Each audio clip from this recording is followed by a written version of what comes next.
Hey,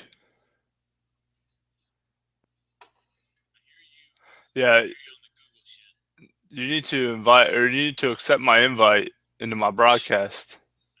I don't see you in there though now. I can't hear you. Oh, that's fantastic. You need to join. You can join somehow. There's two viewers, but you're.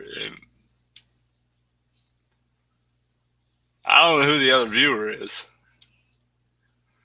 This motherfucker. This is gonna record.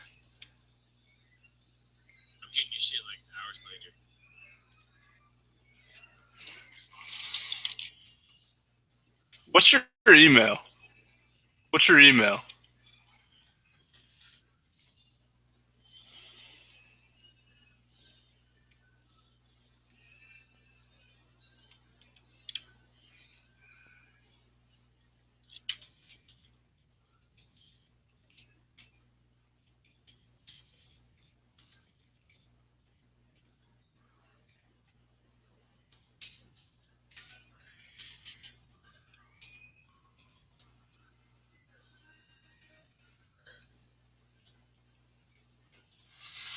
Eric.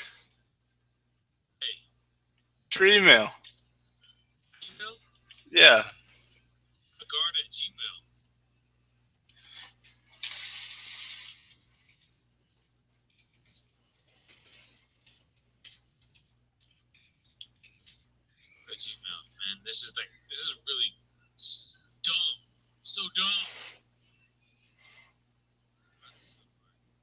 Did you get the invite?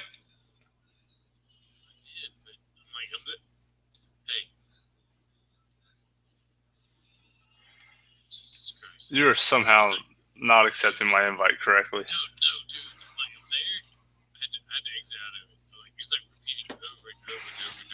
That's because I'm talking to you in Mumble and you can hear me on there.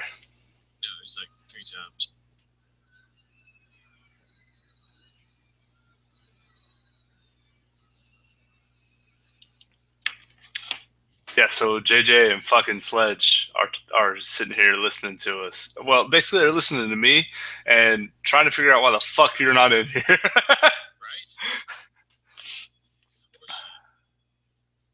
I'll send you another invite.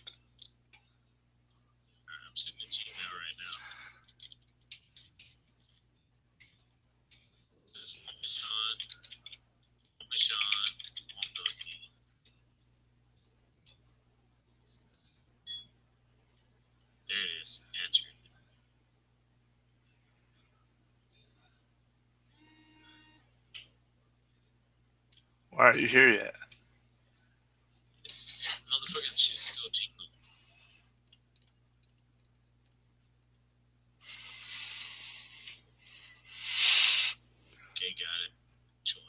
Oh, you're here.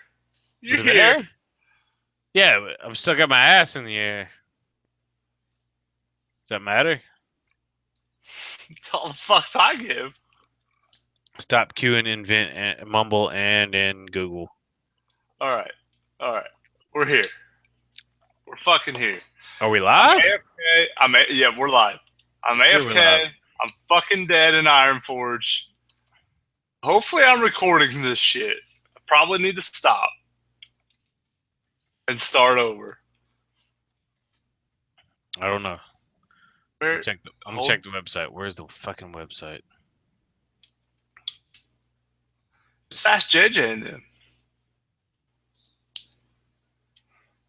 Hey, JJ, or Sledge, or Corey, if y'all can hear us, just shoot us a text that you can hear both of us. That helps out a lot. Yeah, text. Send us text. We're trying to work this shit out.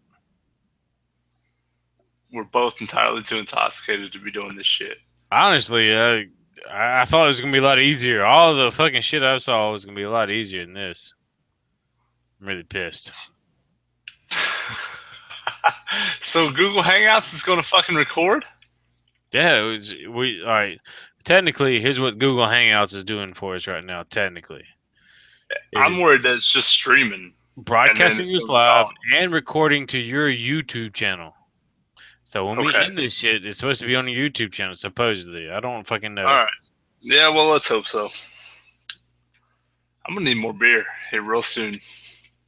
Oh, JJ's down. He said, "Fuck you, we're done." Nice. All right. All right. So I'm hanging out in Iron Forge, FYI. Just Right. fucking found my corpse. It's good times. Level 100 warrior. Doesn't even fucking know I'm here. Anyway. I'm not even in the fucking game right now. I'm trying to figure this shit out. Not me. even I'm lying. in Iron Forge. Yeah, maybe I should join the game, see what happens. Talk about other shit. Anyway, so welcome to the Drunken Womp and Nutguard Guide to Misadventures podcast numero uno. For those of you south of the border. We're gonna try to do this weekly, right? Weekly? It'll be here when it's here. Dude, I think this is a great Saturday. Man, honestly, this is what I've been missing on my Saturdays. So, yeah, maybe weekly. Maybe. We're gonna try. All right. Here's the official thing. We're gonna strive to do this weekly, but we're gonna guarantee monthly. Yeah, definitely guaranteed monthly. For sure. Oh, show. JJ says you need this on Twitch. Unfortunately, JJ, Twitch is only like a one-person type of deal. So, why did Pettit and Womp and I decide to do this podcast? It doesn't matter. The entire internet affectionately knows me as Pettit, so it's all good. Right? It does. I don't know what to talk about that group Tuesday shit.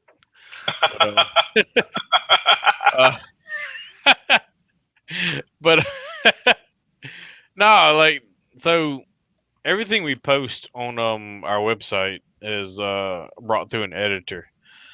An editor who seems to care a lot about what we do and what we say. I don't know why. If I was her, I would have given up a long fucking time ago. Just, right? I had to wash my hands. All right, fuck this. I'm out. She's a trooper, and she apparently loves us. And so, but this podcast is us gives us, I don't know. I hate to say the words free reign, but it gives us, this is us, basically. This is us.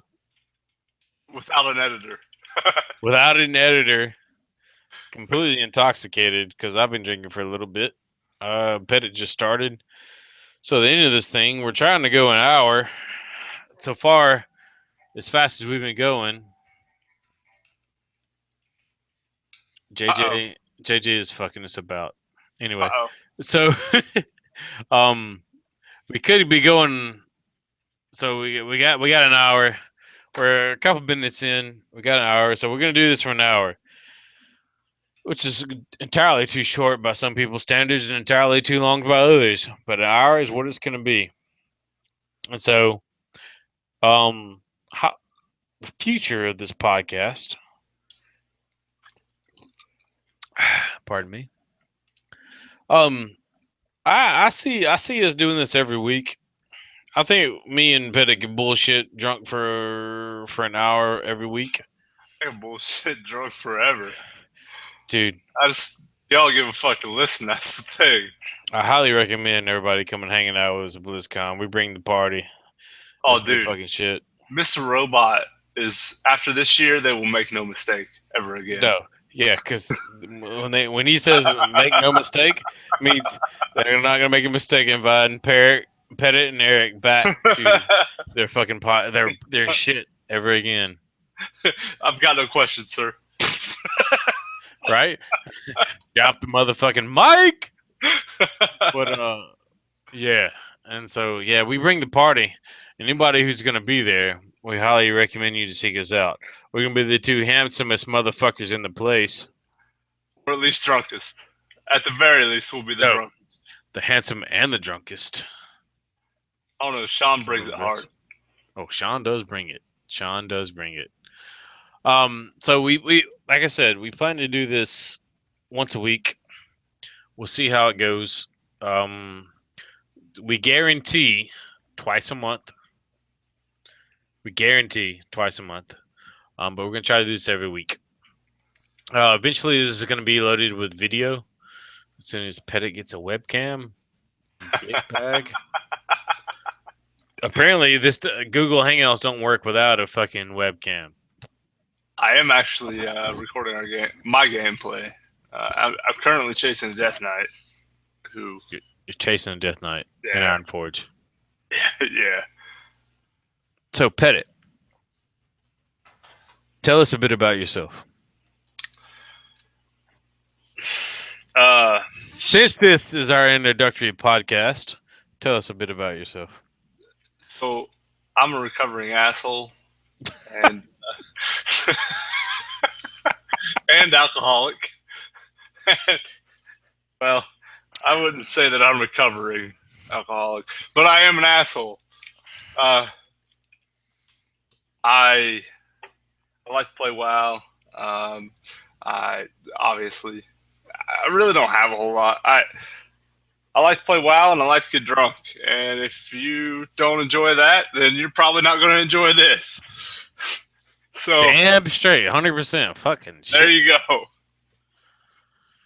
So I would like to add to Pettit want what the fuck ever we're gonna call him. We're gonna call him both. Pettit and I, we're closet WoW players, as in we don't tell anybody we know that we play WoW. Oh, the people who are going to relate to us are totally going to understand exactly what the fuck you're talking about. Exactly. Yeah, for sure. Like you don't go to work and go, "Oh, guys, unless your entire all the people your peers at work that surround you play WoW, you know exactly what the fuck we're talking about. You don't go to work and say, "Hey guys, what do you think about Legion?" Like, you just don't fucking do that where I work because ain't nobody needs to know I play WoW. Right? Anybody looks at me like, "You play WoW?" No, motherfucker. No, I don't play WoW. Wait, no. What? Nah. Play nah. what? Video No. games? Wait, you talking to me? What are you talking about? WoW. Like, you look at me and you say WoW? Wait, no. no. I'm completely a WoW closet player. I don't tell anybody I know that I do this, and the people I do tell, it's very, very, very few people, and the people I know that I won't spread this shit because I don't know if I necessarily think that this in the outside world is a good thing. Haven't said that. Let me give you a little bit of background about myself. I was raised on a cattle farm, to be more specific. We didn't know anything about video games. The only thing that I knew was hard work and more hard work. Video games were not something you really you looked at. But when I saw this game, I was like completely hooked 100% of the time. And I don't know how much of that plays onto why I don't tell people why I'm a closet WoW player. But I know there are at least probably 30% of the people who I work with that have or currently play WoW, and I don't tell them whatsoever. I don't even talk to them about it. Oh yeah, no, there's those people where you're like, you play WoW, motherfucker. You play WoW. Yeah. I know you play WoW. Yeah. So short story time. So Holly, my wife and I were headed to BlizzCon last year, and we were headed to our hotel when we landed. And we just gotten off the plane. We got our baggage, we threw it in the cab, and we were obviously we since we had shared a cab, we obviously ended up sharing a cab with a bunch of WoW players, and they were talking about. I mean, I can't even recite the shit that they were talking about. Malfurion's foot and his fucking toe ring and that kind of shit. I don't even fucking, the significance of that fucking bullshit. That's right. And Holly whispers in my ear, and she goes, toe ring. yeah. And Holly goes, we should tell him we play. And I looked at her and I said, don't you say a fucking word. This is at BlizzCon, right? Right. It's at BlizzCon.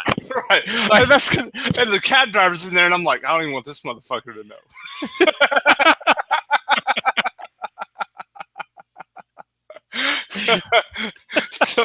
So that's what we're talking about. That's so awesome. I can remember Eric and I both, like, we're standing in a crowd full of our friends, we're all talking about WoW, and Eric and I look at each other, and we meet gazes, and we're like, this is the first time I've ever talked about WoW in public. Right? Right? Remember that time? We were standing in line to get our fucking passes. Yep. Yeah, we're like, and the fucking World of Podcast. Gotcha. World of Podcast guys are right behind us, super pumped, and we're like, so. We're still not sure about it. Right? So yeah. So we're completely closeted. But however, for some reason we decided to start a blog. 2, we decided to start this. Well, we wanted it to be a video cast, but fucking Pettit didn't have a motherfucking video camera, and so 3 a podcast, and so like we're like becoming like it's not an alternate personality. It's like, is this really real type shit? I don't know, but we don't even know what the fuck we're doing. Yeah, we don't, and that's as close as we can get to what's happening right now. But yeah, so yeah, that's where we come from, and it's and that's why we're here. Yeah, I mean, it's not necessarily we're like the best players in WoW, but oh no, hell no. I mean, we could be. Yeah, but if we try to both really have kids and wives, and that shit ain't happening. But honestly, do we want to try that hard? Right. I don't think so. And yeah, so that sounds like pretty awesomeness. Anyway, we're here, and it's maybe some fortuitous timing, considering that Blizzard just dropped the new Legion expansion, right? So right. That's fucking that's pretty early. Like this is the shortest expansion I can ever remember, and I've played since the drop of vanilla. The drop of vanilla. That's not something I could claim. I was a BC baby. I didn't start until BC, so I don't know exactly. It's pretty far out there, though. Yeah. Oh, I mean, yeah. Considering someone who's started at the drop of vanilla, fuck yourself. Well, I can't take credit for it, and y'all. Maybe I'll have to post that video. I sent my story in to Preach once, but anyway, one of our really good friends, Sean, bought 6 copies of World of Warcraft, and most of the people in my in our little circle were playing EverQuest 2. And Sean goes out and he buys 6 copies of World of Warcraft, brings them in the office, and he drops them on the table, and he's like, "All right, y'all, I'm playing this. Y'all are more than welcome to come and play with me." So, after, a couple weeks of vanilla, we're all fucking playing World of Warcraft, and we canceled our EverQuest subscription. So that's why I can claim that. Sean gets credit for that. Sean himself. Sean created his own party, right? So, Sean, I could credit Sean of bringing you to me. Exactly. And we can credit Jared and whoever else. But anyway, well, there's several people along the way apparently, but basically when it starts down to it, is Sean started our bromance. Is that what you're telling me, Sean? I'm telling you, started our man crush. Hey, that's fine. I'm okay with that. If Sean is our vanilla filling to our Oreo crust, I'm down. Sean's the meat in our sandwich, right? I'm completely down with that. That's like completely awesome with me. We're gonna try to reenact that at this BlizzCon. I'm not gonna lie, it's gonna be awesome. That's cool. So, what are your thoughts on Legion, man? Legion has a lot of things, you know, like It's basically Legion, right? BC is basically Legion 1.0, and Legion is BC 2.0. Yeah, I'd say Legion is BC 2.1. Actually, I mean That's true because SWAT is 2.0. Yeah, no, dude. We're gonna get into WAD later, I think, but man, like Legion. I'm excited about it. I'm not gonna lie to you. I'm excited about it.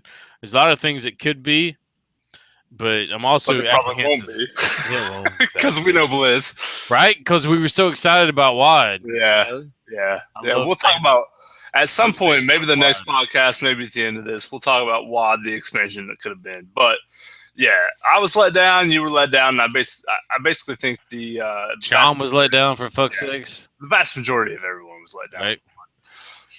But I will say this, and the thing that stuck out to me most, and like I heard it, I didn't process it correctly, and then like later I thought about it, and I was like, "What the fuck?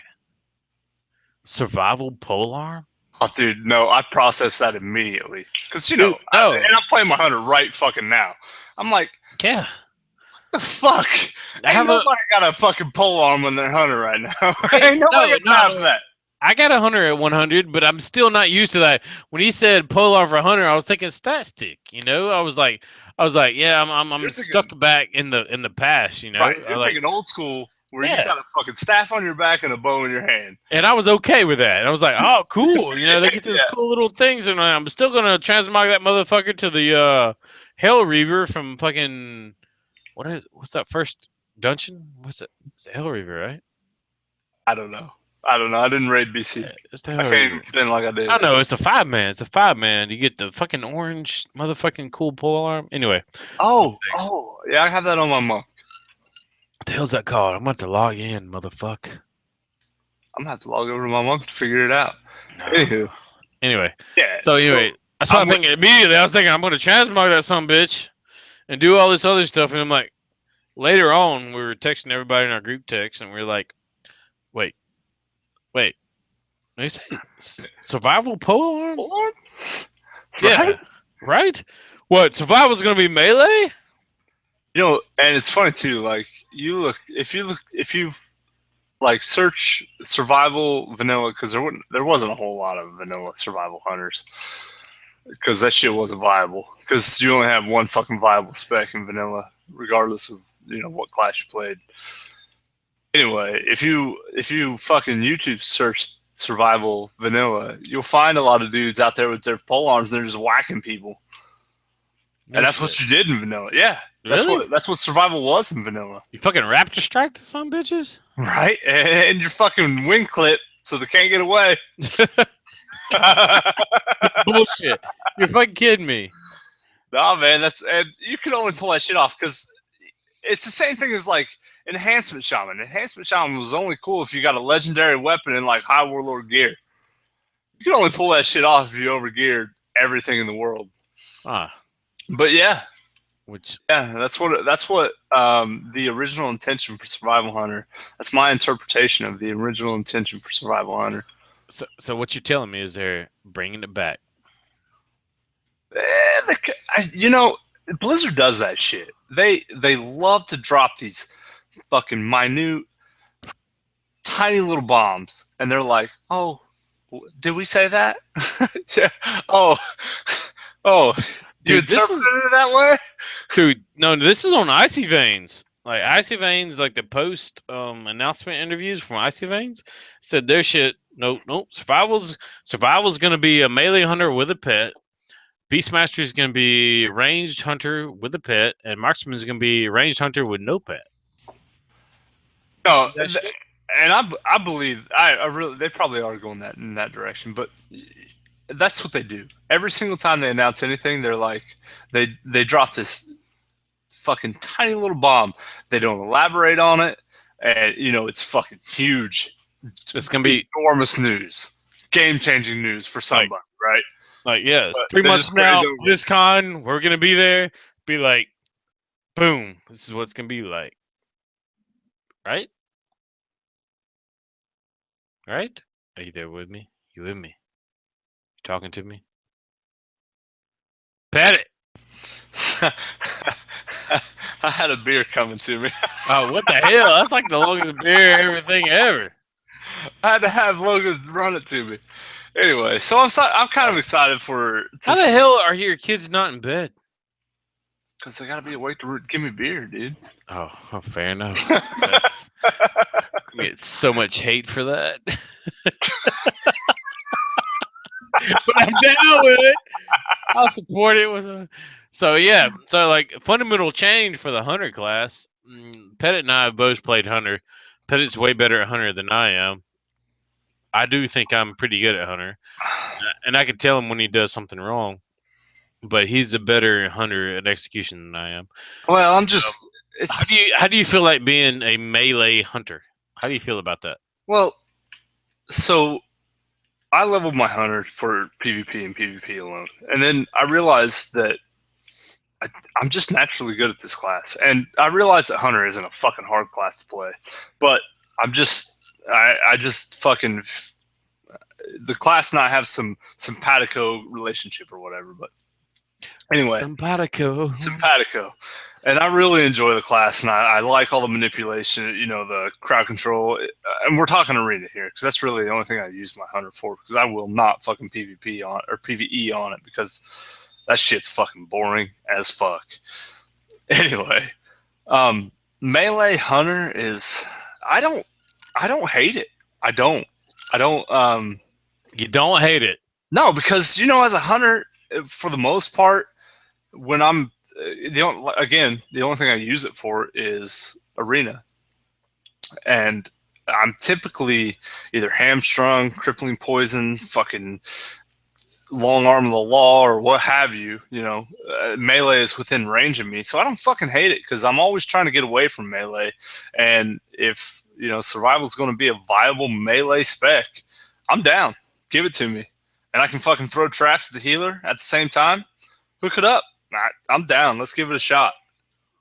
Dude, that's awesome. That's really good. It's really good analysis of it. For me, it's survival like hunter melee. Yeah, it's analogous to an unholy DK because you gotta manage your pet because your pet being on your uptime on your pet is a big deal as far as PvE is concerned. But as far as PvE is concerned, it's I don't know what to say about it. I haven't really done a lot of PvP hunter stuff, which is unfortunate because I love the hunter class. Absolutely love the hunter class, and I want to do more of it. But for some reason, my friends, aka Pettit, wants to play a hunter, and I have to do something else. Sucks at healer. Let's just throw that out there. I couldn't fucking heal an arena to save your life, my wife's life, and any of our kids' wife. Yeah, that's right. We've tried this, and it's been really hard. And I've won the game whenever I actually played hunter, and I just like carried the user healer. No, I'm just playing. No, it's true. You don't hear me over here disputing anything because that shit's true. Right. And so, I mean, really, this really ties into how we feel like PvP is going to play in the next spec. Because I mean, me and you both love PvP. It's obvious. Yeah. And it's what we really want to do. And PvP, I wish I had all the time in the world. I love raid content, and I love the lore, and I love the story. But PvP is what really gets my heart pumping. Yeah, PvP is really an awesome thing. And PvP in Legion is going to be pretty different than PvP in WoD. I'm really excited about it. I'm really? Not. Yeah. What makes you excited about it? So there's two things that I'm concerned about, and I know Blizzard will work it out. So they're talking about gear's not going to mean shit. They can go two ways with that, really, right? They can say, okay, we're going to do the exact same thing that we do now with when you zone into a battleground you have low gear, you automatically scale up to 660 or whatever it currently is. They can do that with basically any gear, and then the only thing that you really have to worry about is, do I have tertiary stats? Do I have multiple tertiary stats on a piece of gear, or those set bonuses and etc. The minor things on gear that are going to make the difference, but everybody's gear basically is going to be leveled out. Or are they going to say you just get the gear that you fucking run in with, and PvP gear is basically non-existent, which I think is the detrimental way to go, and I don't think that they'll do that. So that was my big concern my initial reaction when I heard gear's not going to mean shit in PvP. I thought, well, does that mean that people who raid are going to be head and shoulders above people who don't raid? And clearly, that's not what they're shooting for. So after I've had some time to process it, I don't think that's going to be the case. I really think they're going to do some leveling out and whatnot. But into what I'm excited about, the fucking talent system and the prestige system is, and I want to talk a little bit more about prestige in a little bit, but the talent system is fucking awesome. It's just like, hey, we're finally separating PvP. We're finally separating PvE. We're going to fucking cut a line between them, and we're going to balance them differently. That, to me, is 10 years overdue. I mean, that shit needed to be done a long fucking time ago. You have, abilities like Necrotic Strike that are basically fucking useless in PvE and completely OP in PvP, and they took it out of the game because you can't really balance it. There's no fucking use for it whatsoever in PvE, but in PvP, it's hard to find that happy median. So I'm really excited about the talent system. I'm really more excited about the separation of balancing and that kind of stuff. So yeah, that's my initial reaction to it. Yeah. I mean, I could see. So, gear. Not a lot of has been mentioned about gear and what it's going to play in a part in Legion. Blizzard has stated that gear is going to play less of a role in Legion, but and that's why I think that they will. That's why I think my second concern is completely null and void. I don't think that they'll let raiders just run over people who don't raid. No, I mean it's hard to say right now, honestly. I guess maybe I'm putting too much faith in Blizz. Yeah, you sound like you are putting an awful lot of faith in it, guys. Right. No, honestly we should, because we play the game. Obviously, as we stated earlier, I pay earlier, $15 a month. Right, and we play the game, and we are passionate about how it is presented to us and how we play it. But the one thing I don't like about MOP, and this might go on to in a later discussion, but I don't like how MOP has played out as far as talking about WoD arena. MOP, WoD, same fucking thing. No. WoD, yeah. We're talking about the fucking. We're talking about completely different things. Yeah. Versus the War Crimes expansion. Thanks. Yeah, War Crimes. The War Crimes expansion, aka Warlords of Draenor. It's basically train the healer type of scenario in arenas. If you can't be mobile as a healer, aka Pallies or Mistweaver monks with little small cooldowns, you can't really perform. Like if you're a shaman, you're at a severe disadvantage going into it automatically. I hope they fix that in Legion, but we'll see. The thing is gear. They railed casters all together in WoD. I don't know if casters all together, but healers being a caster, having to cast everything, it was a big deal. So that's why, like in the lower brackets, you see a lot of train the healer strategies.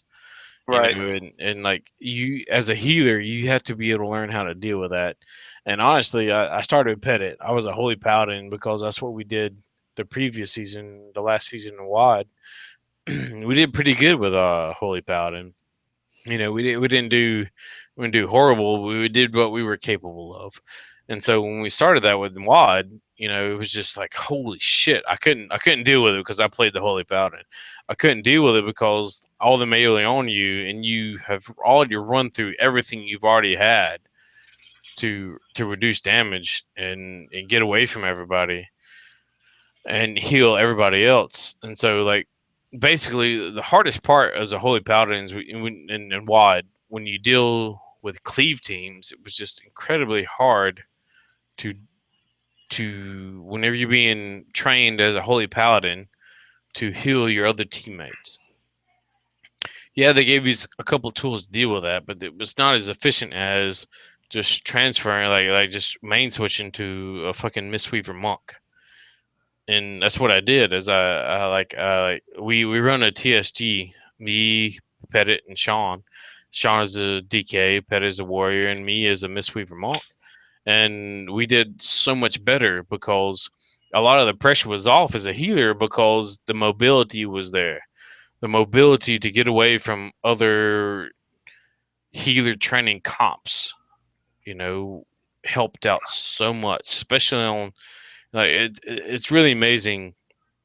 What was that map, Pettit? The fucking bridge map. It was uh Oh, the fuck was that BC arena? What the fuck was it? Come it's on not in now. the Grand. It's That's not the Grand. It's oh, shit. Bladespire? yes. Bladespire? Is it Bladespire? Wait, it's the one with the fucking bridge Yeah, and it's one ramps with on the the fucking side. bridge and the raps and the Yeah, motherfucker. Right? which was your fucking nemesis. Right. Until I switched to a Mistweaver Monk, and then it was like the And it was best the map best friend. ever. I Yeah, yeah. paid for that one as a Mistweaver.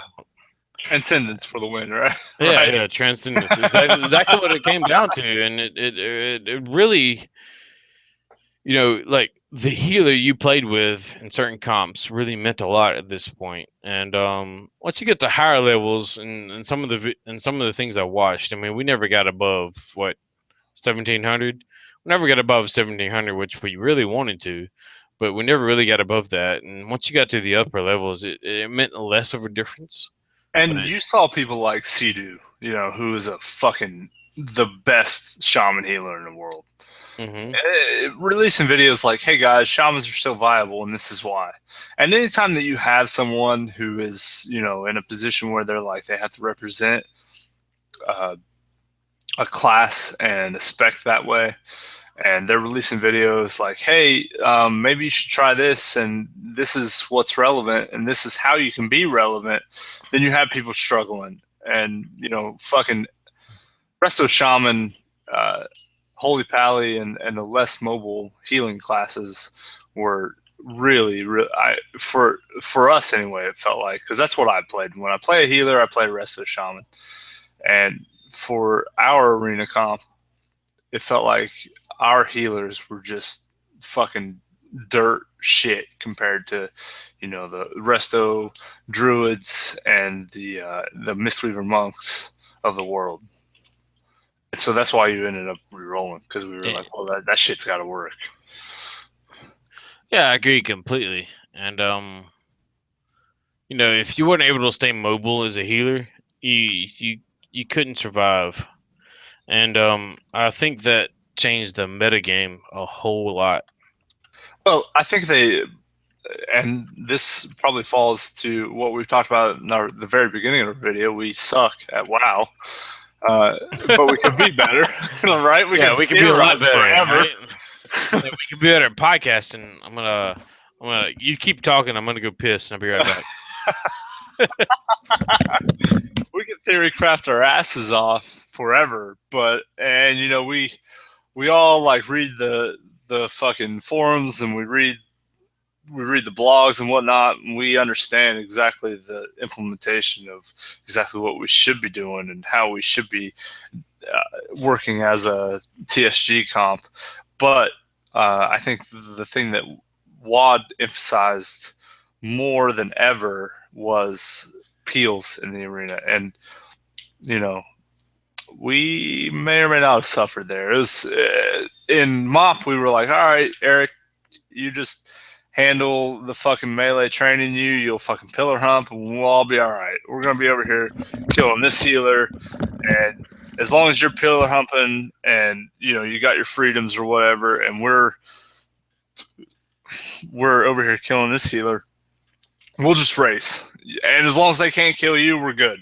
And Eric's a pretty good healer, so for the most part, that was advantageous of us to operate in that way. And then we got to WAD, and it was like, okay, the fucking healer race doesn't work anymore. We gotta have peels. Right. And we weren't so fucking great at peels. And I think that's what WAD emphasized more than any other expansion is teamwork and peels and fucking, hey, I'm getting trained. Y'all need to fucking back off the healer and come over here and help me out a little bit. Yeah, for sure. I mean, you know, CDU post like CDU, you mentioned CDU earlier. He posted about that and how fucking bullshit it was and all this other stuff. I made a couple of invitations to Shaman to make him a little better, but Shaman was the epitome of that, right? Yeah, yep, exactly. And, I'm gonna chalk that up to I wasn't as good as a paladin PvP healer as I could have been. I turned out to be a much better Mistweaver healer. Well, we did a few really cool things with Mistweaver that we couldn't do with the Pally, and that was and it had everything to do with Transcendence. We would really bait people, and we were really good. Like, and that's what when I say that I have some symphony with the hunter. Eric, I think, has some symphony with the. You keep saying the word symphony. As I'm playing a fucking cello or violin. The cello. Damn, I keep hitting this button. Oh fuck! This dude wants some. Yeah. Yeah, I'm fighting this fucking warrior in fucking Ironforge right now. He wanted some, but he didn't come back. When I say that I've naturally picked up the hunter. I think Eric naturally picked up the fucking Mistweaver monk. It was just such a night and day difference between what we had done and with the Pally and what we were able to accomplish with the monk. And I think that had everything to do with, you know, your ability to use Transcendence in a way that you weren't able to use your Paladin abilities.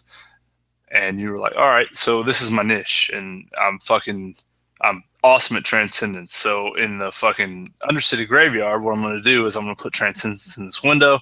I'm going to run out here. And I was like, all right, so that's cool. I'm going to drop a fucking trap in the door so this motherfucker's, when you Transcendence back to you teleport back to your Transcendence point, the trap in the door is going to, because I'm a survival hunter, is going to root these guys, and I'll give you a few extra minutes to heal yourself up. And then he'd just run right the fuck back out the door. He would drop his Transcendence in the window again, and, you know, it's just like, once we figured out mobility, we skyrocketed like 300 points in arena. Yeah, 100%. Yeah, and that was apparently I was like I said, like Petty says, my niche, and like mist weaving and that mobility is what it took us to progress to higher levels of arena, and it was a big deal. I mean, it's what made me the most upset about the Warlords arena experience is the emphasis placed on the healer and the healer's ability to deal with pressure. You know, it's like it almost minimalized what the other two players in arena would do. It's like, what can the healer do to deal with the pressure? to heal everybody else and to do everything like that. Like the pressure was specifically on the healers, and I didn't like that so much. I think in an arenas team, everything should be split.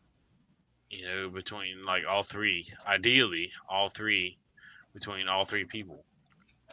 But in WoW, especially in the early seasons of WoW, the early train the healer meta, it just really wasn't conducive to overall arena. And I personally didn't appreciate that because I was the fucking healer. yeah, yeah. I was like, because in MOP it was like train the hunter, because you can't heal a healer, just train the hunter. Right. So for me, I was like, all right, yeah, all right, I'll take this change. Yeah. So I think what they were trying to do and failed. I'll give anybody this. They failed at it, but I think they were trying to emphasize teamwork and like, hey, when your healer is dying, you got to fucking peel and you got to help that dude out. But unless you have the time to dedicate to arena to actually figure out the nuances, I don't know. It wasn't WoD Arena was not really. It wasn't all that friendly for the casual PvP or the casual arena player. No, for sure, not for the casual arena player, not at all whatsoever. And I'll be honest, it really like ruined my drive for arena because in MOP I was like I wanted to watch, Sea-Doo and those guys. I wanted to watch that shit all the time, but in WoD I've just kind of fallen off. I could give a fuck. It's just so different than what it was. Yeah, for sure. I mean, like it really soured everything because everything was like, how can the healer deal with the pressure? And it really it is. It's the same theme for every fucking arena match. It was like 90% of the responsibility was on the healer, and like, how can other people feel engaged when 90% of what's going on is a responsibility to healer? And that was the crux of the situation, like, and so like as you as a DPS, yeah, you did what you're supposed to, but like, how much did your healer do what they were supposed to, right? Or did your healer? That's right. The healer fucked up. Cooldown. They really like as me is like in a lot of our situations, I missed one transcendence. I didn't put my transcendence down, before I moved out behind the pillar. Yes, you're back down to 1400, and that fucked up the whole thing. Yeah, we're back down to 1400 because of that one thing. That like fucked the whole, like it fucked us all up, right? Because I didn't have the transcendence down in the right place, and that's that was pretty indicative of the whole. Like we're not 100% like, oh, we're the top of the game. We're going to we're competing for the BlizzCon finals. Like we're the average players, right? We're the like, we want to do arena. We love PvP. We like arena. We want to do this and want to succeed at it. But we're not the fucking Tosans. We're not the fucking Sea-Doos. We're not those fucking people, right? We're not gonna be those people because for several reasons. One is because well, we're not gonna pretend like we have the talent that they have. Well, yeah, we're not gonna have nor the time or the drive. The drive, right? I would say fuck you. I would say the drive. but yeah, like, but those guys, they're the top of the top. Sea-Doo is a parallel to none. Tosan is like, man, he's incredibly, but we learn for them. But as far as we never claimed to be anything other than mediocre. But we were burnt out in no time at all. We were like, oh, okay, 3 weeks, 4 weeks, I think maybe 5 weeks of arena. And we were like, all right, well, that was fun. I wanted to keep going, but I'm blaming this on you. Yeah. Well, And I had to move, and I might have used that as an excuse to not arena ever again. Yeah, you're a dick. But So, what do you think about the prestige system? you know what? The whole talents. I was looking at it in more earnest, and you know, they presented.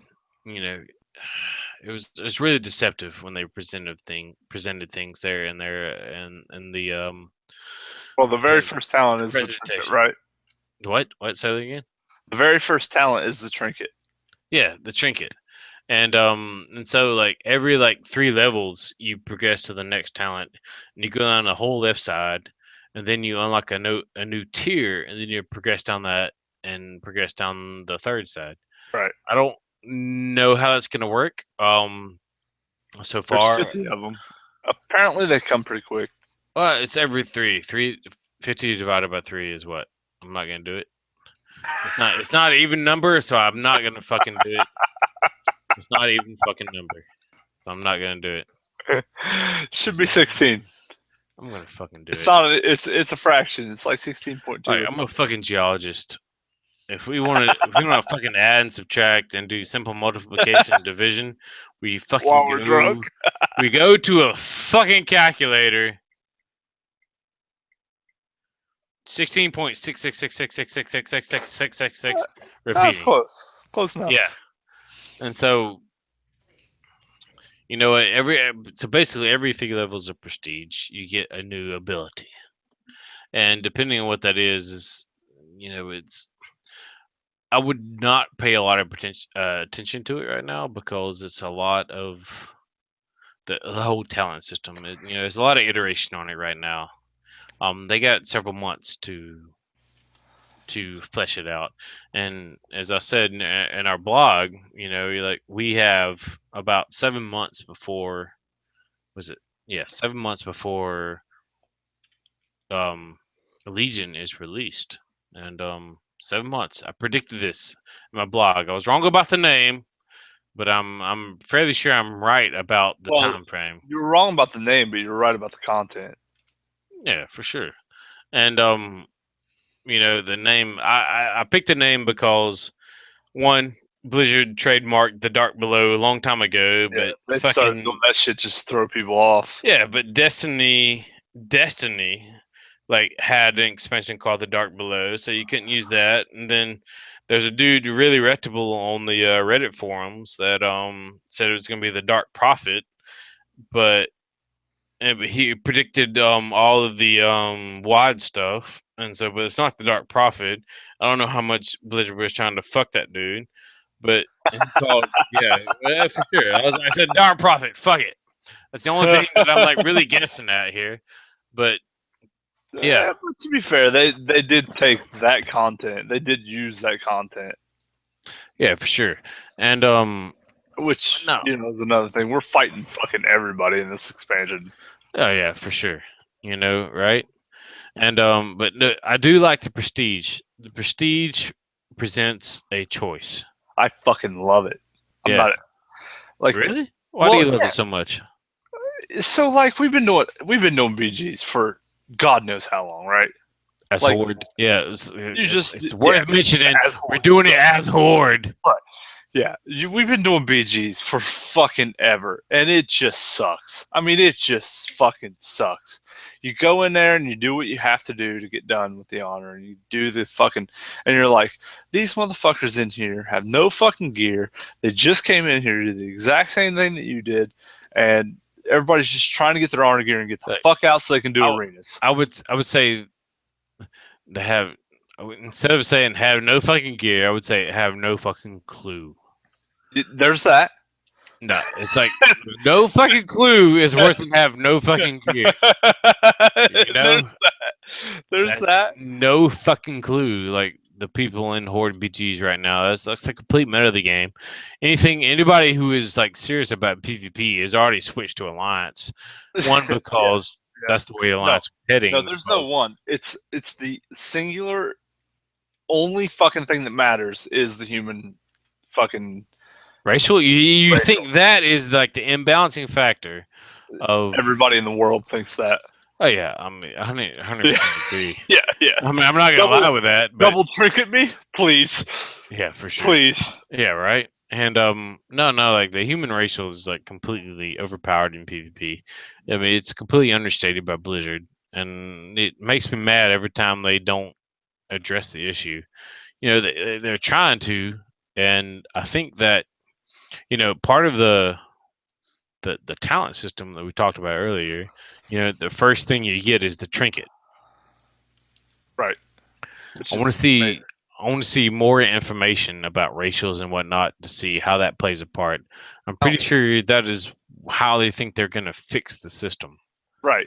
Because the But, human race hopefully won't matter if that's the case. but, In fact, it'll become stupid. yeah, exactly. But the people all the decent PvPers have already switched to Fuck those Alliance and guys. Human. No, they've already switched, right? I know what you're saying. They're It's, fucked because they switched. They paid to switch, it's and not going to help out what's going on right now. In the BG, it's oh, not you're going to help saying anything about out. you're talking about the numbers. I think people will play. I think that's one of the things that this if they do it this way, if the trinket is a part of that's the essential part of the talent system, and if it's in the talent system somewhere, it doesn't even have to be number one, but if it's in the talent system somewhere and it's just an ability that you acquire by PvPing, the human racial will become a non-factor, and I think people will play whatever the fuck they want, and I think it will spread, balance to both of the factions. Eventually, it won't fix it immediately. Hell, it probably won't fix it within the first year, maybe even a year and a half. But eventually, I think it will fix. Because look at the orc racials; they're fucking amazing. The troll racials are pretty good. If you take the human racial completely out of the conversation, the horde has some pretty good racials.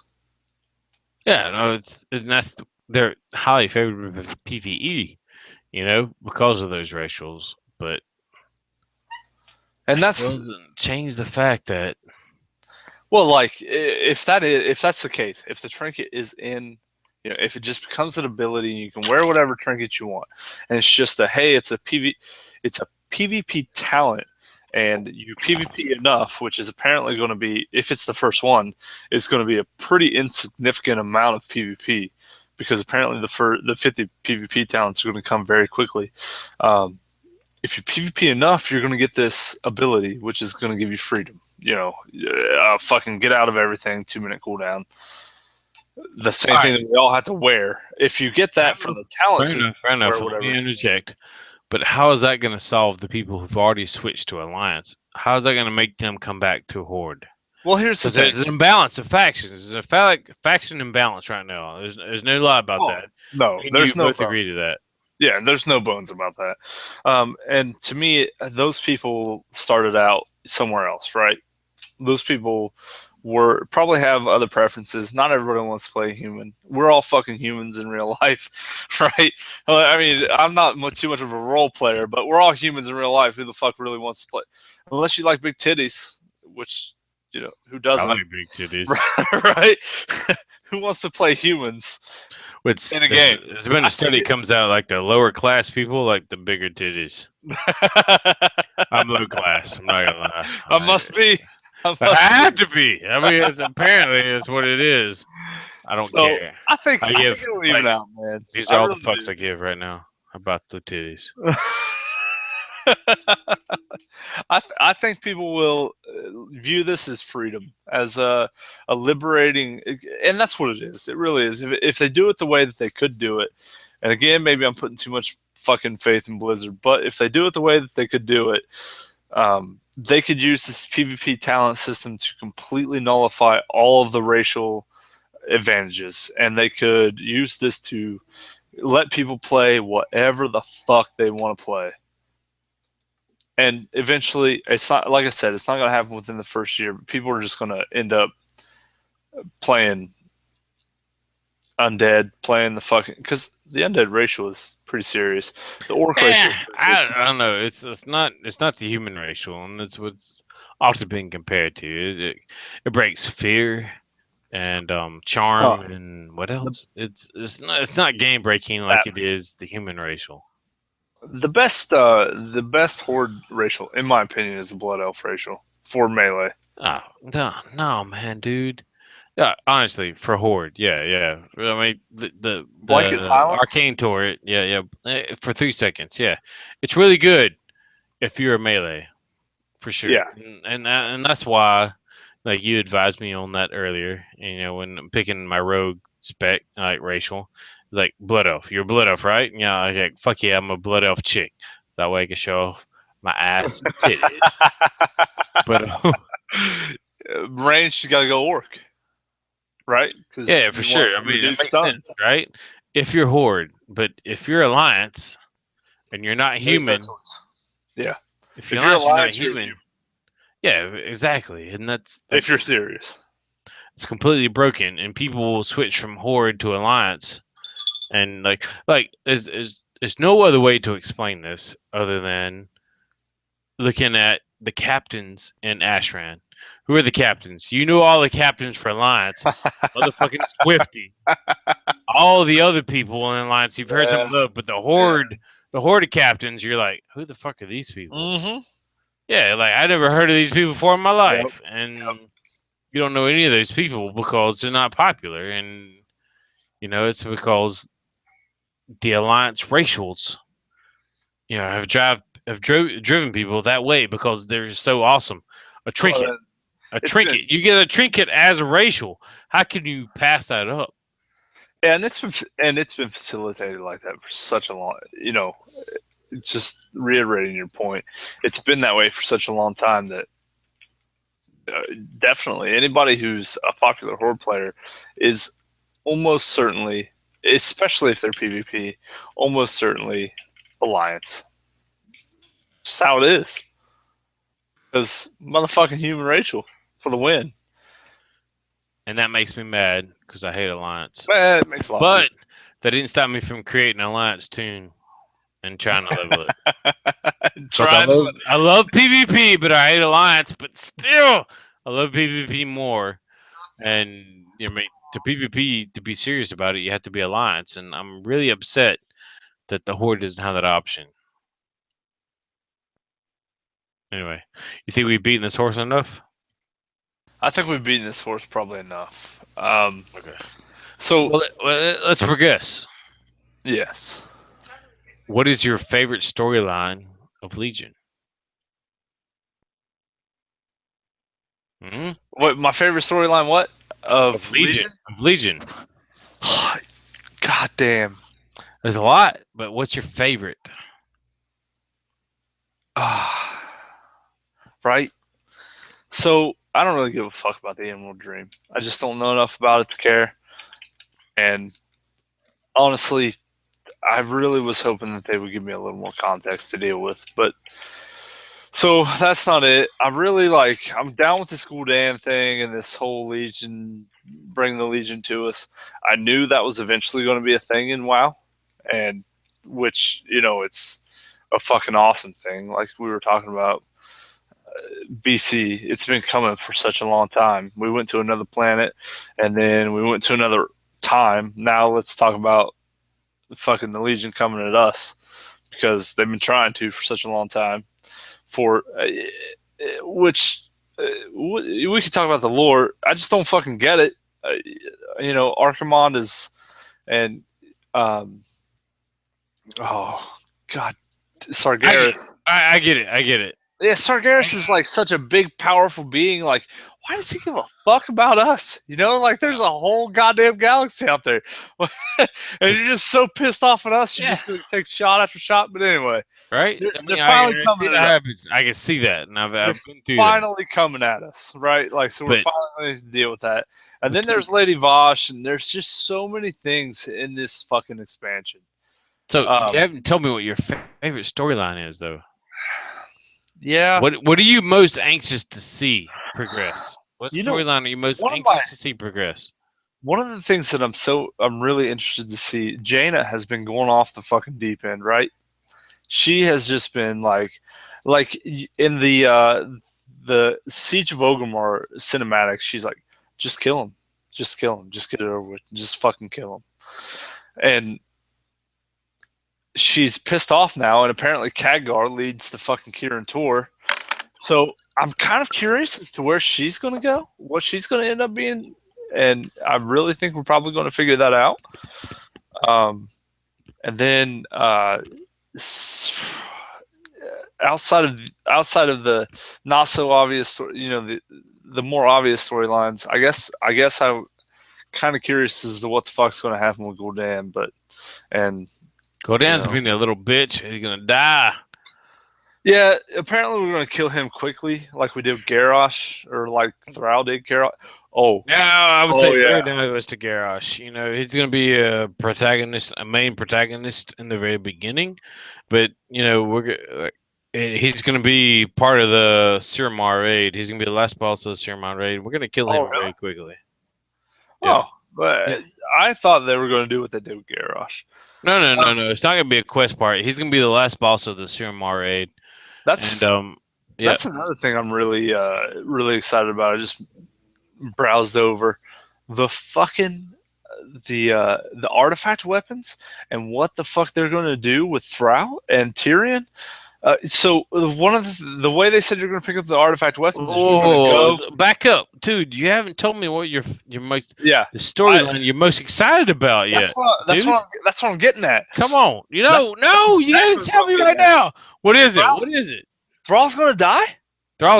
Is Thrall going to die? Or is he going to be disheartened? Is he going to give the fuck up? They're finally going to kill this motherfucker. And Tyrion. Thrall's not going to die. Thrall can't die. Right, Chris Metzen ain't going to let that shit happen. No, fucking he walked out like having Doomhammer. Well, so that is probably I'm pretty excited about Jaina, and I'm pretty excited about what's going to happen with Thrall and Tyrion. And those are my favorites, I guess. There's just so much. There's so much. I'm pretty excited about the entire thing. I'm just hoping they don't fuck it up. Dude, yeah, there's a lot of things that I want to talk about in the new expansion, but there's a lot of places you could fuck up. Like when I was listening to the live, the announcement and whatnot, I couldn't help but think that they were trying to tie up a lot of loose ends. They were trying to close a lot of stories that we have encountered earlier. And that everybody's been bitching about for years. Well, I don't know if they've been bitching about it. It's things that have been left unanswered. And exactly. Left them unanswered. And the biggest thing is the Vrykul. We saw him in the Lich King. We had a couple dungeons about him. We didn't really do a whole lot. But, and we saw Sylvanas. We never progressed the story of the Vrykul, and then bringing back the halls of what the fuck ever, the halls of the what the fuck is it called? The halls of Valhalla. The halls of Valhalla. That's what it is. Damn it, motherfucker. And it's basically a continuation of Wrath of the Lich King storyline. When it comes to the Vrykul, and the other one is Queen Ashara. Who is? I see you fighting. I got your back.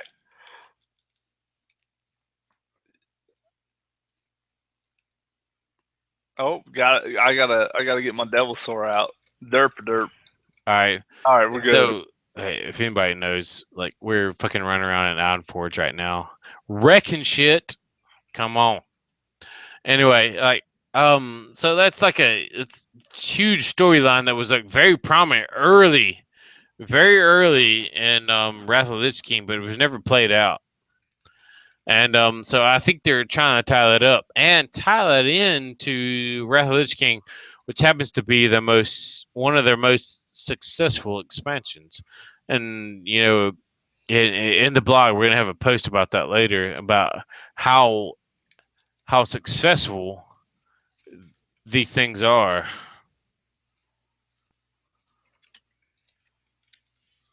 Oh! There we go. Lay on hands.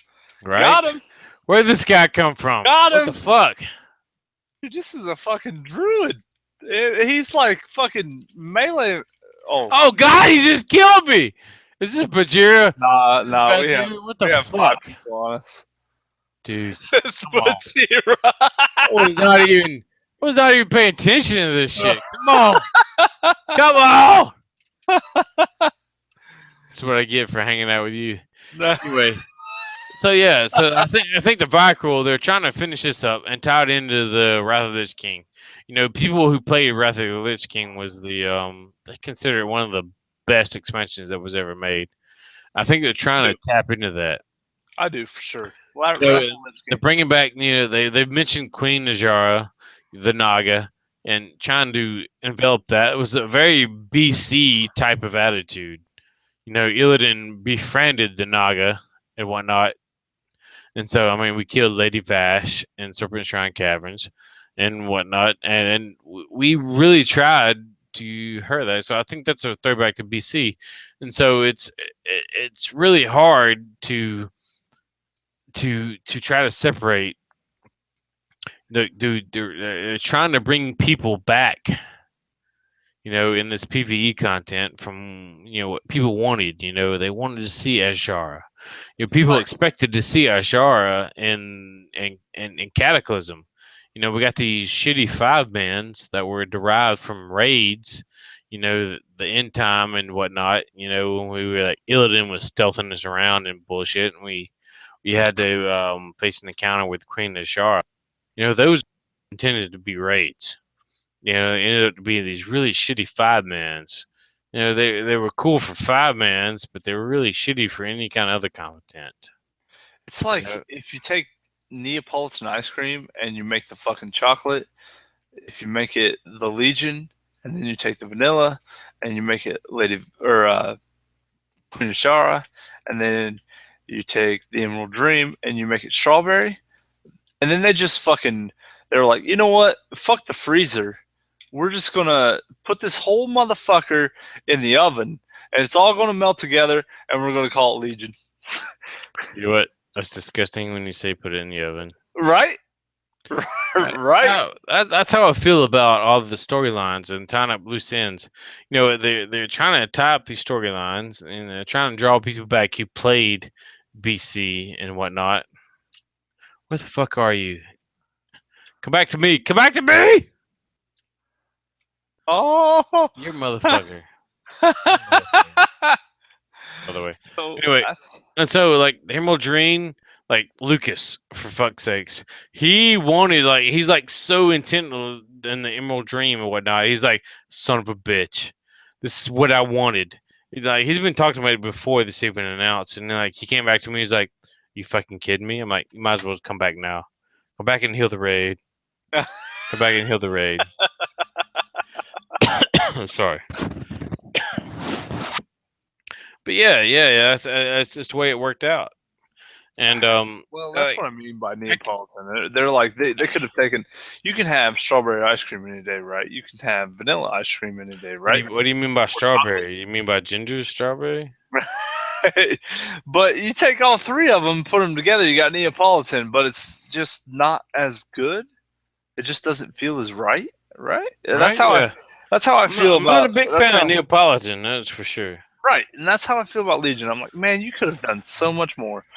And we obviously have no fucking idea what's going to happen. But given Blizzard's track record, given how much content they've promised, they just will not deliver to the expectations that we have. This could be fucking amazing, but it's probably going to feel like each little piece of this expansion, each little major piece, and we're talking about the Legion, which is probably going to be the big piece, the Legion invasion, and we're talking about Queen Azshara and the Emerald Dream are going to just be tiny little compartmentalized pieces that are going to feel like totally separate pieces of content, and you're again, like you said, tying up loose ends, which scares the fuck out of me. Hey, Because where are they going after this? hey, I love you. Just letting you know. Just letting you know. Even though you can't talk very well, I love you. What the hell is going on? I love you. I tell you what. I tell you what. The most exciting thing I'm about this expansion is fucking the Titans. I'm all about the fucking Titans. That's right, dude. There's so much going on. There's so much going on. Hey, dude, come I over here forgot to where about I am. that. Come to my dot on the fucking map, dude. The Titans are gonna come in. They're gonna whoop some shit. We're gonna have to help them, of course, because the Titans aren't strong enough without us. Because we've done a lot of shit. Right? But So yeah, we're like stronger than the Titans. we're as strong as the Titans because we're numerous, right? And so, yeah, I'm really excited about the Titans to see them and to Who the fuck see are they? exactly. Right? Like, how fucking cool are they? Hey, Probably can you not come very. help me? You do me a solid. Oh, here we go. So, um, Titans. How do you feel about Demon Hunters? That has nothing to do with Titans, bitch. No, it doesn't. It doesn't. It doesn't. But how do you feel about another class in World of Warcraft? I'm not so big deal about it. I want to try something else. You're gonna pick it up? I'm gonna try it for sure. Oh, show. Yeah, but yeah. I mean, like, the thing that pissed me off most about Demon Hunters is the fucking double jump. Why's that piss you off? You know, it's like only about 30% higher than normal jump, right? Yeah, but it's fucking double jump. It's what everybody fucking wants, right? It's the fucking double jump, and like pisses me the fuck off. Every other fucking game has a fucking double jump, and not fucking like anything else. Wow. Not wow, unless you're a demon. No. Unless you're a demon hunter, that's what you have to be. You get the fucking double jump. Yeah, Yeah. I mean, It's a cool niche and all. Yeah.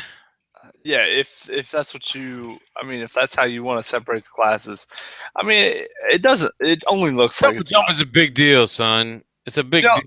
it looks like the second jump only goes about 30% higher than the first It jump. doesn't matter. 30% higher is enough to jump the fucking tape bill and fucking blood maw slag mines.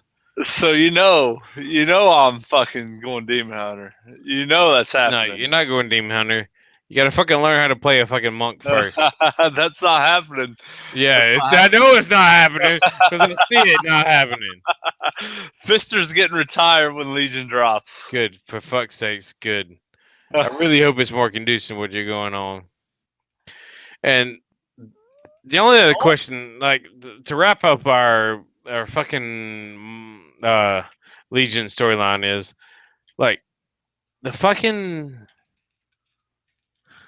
we got a DK somewhere around here. What the hell? He's dead now. He's dead. All right, fine, good. Like the Wardens, dude. The Wardens. How come their shit is on this new continent? The fucking prisons. When this has been happening for years, I don't understand that. Right? That's something I expected to be answered, but it's the dumbest shit I've ever heard. That's like completely like, oh look, I was like, oh, demon hunter shit. Oh, wait, what? Anyway, all right. So that's like the biggest thing. The second biggest thing I have is fucking moving Dalaran again. Like I was so tired of fucking Dalaran the first time, dude. Well, Come it's on. gonna evolve a little. You know, it's going to be a little bit evolved. It's going to be a little bit different. How different it's gonna be? I'm gonna run around the fucking whale in the middle, go to the bank. I don't know. Around to the fucking blacksmith vendor. This is Dalaran's horseshit. I mean, Dalaran's horseshit. Dalaran is horseshit. That's like come the fuck on. You know, like I love capital cities. I love Shat more than I did Dalaran.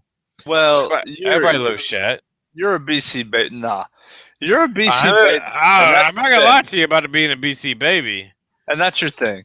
And to No, me, no. like, I loved the Burning Crusade. That was my favorite expansion, or Burning Crusade. I loved Wrath of the Lich King. My favorite expansion of all time was Wrath of the Lich King. And that has everything to do with me playing Warcraft 3. But that really doesn't have anything to do with me loving Dalaran. I know why they have to bring it back, and it has everything to do with Violet Hold. Really?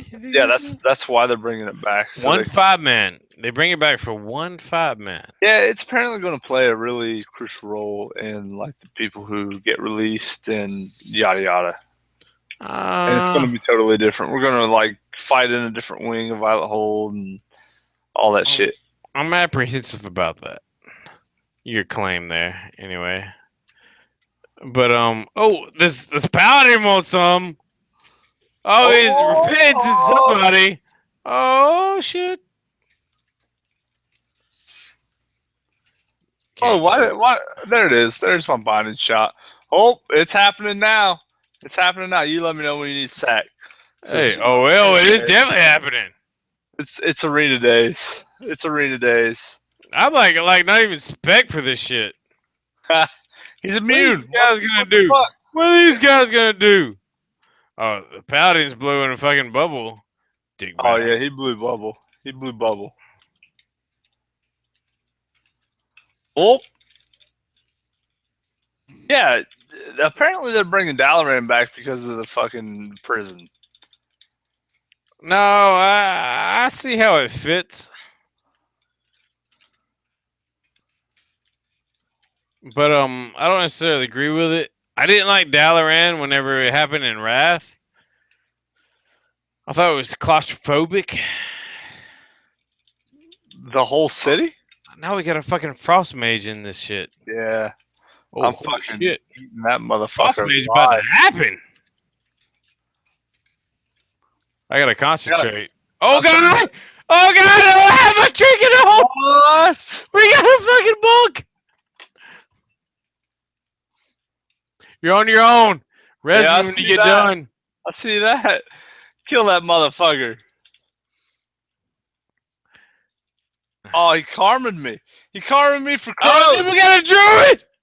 Oh motherfucker. Alright. Alright, we're done. Dalaran blows. We're good.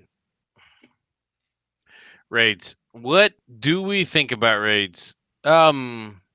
Really hard not to have a lot to comment on that. They said they liked the way the raids in Wrath, WoD rolled out.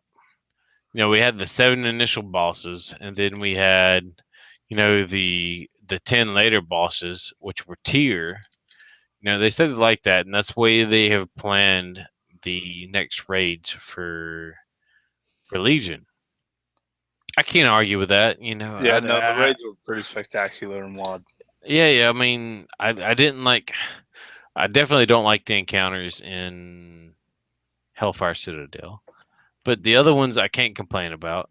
And what don't you like about Hellfire Citadel? Oh, because one motherfucking person being a douche and being a fuck up can fuck the entire raid. That's why I don't like the raids in Hellfire Citadel.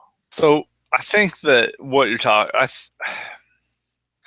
think what you hate is something that a lot of people have been asking for a long time, and maybe they're figuring out that they hate it, but I don't necessarily know that that's true or not. People have been, since vanilla, have been screaming for personal responsibility in raiding, and now that we have it, it's like fucking Kilrog. No, fuck Kilrog. Gorefiend. Gorefiend, for fuck's sake. Fuck Kilrog. Yeah. People are like, oh hell no! Just put all the No. fucking responsibility on 2 people again. Yeah, exactly. I'm down with that. Like, your best people, put the responsibility on those motherfuckers. Yeah. Like, don't you even dare give a chance to the person who's just like, who's AFK and watching a YouTube video of the fucking spearmint gum or fucking Mentos. And their wife know what? stubbed their fucking toe and they gotta go. Right? Something so, oh my god, I gotta put ice on this shit. I'm done. Yeah, fuck that. Oh yeah, dude. Yeah, I'm with you. Like Smidges here.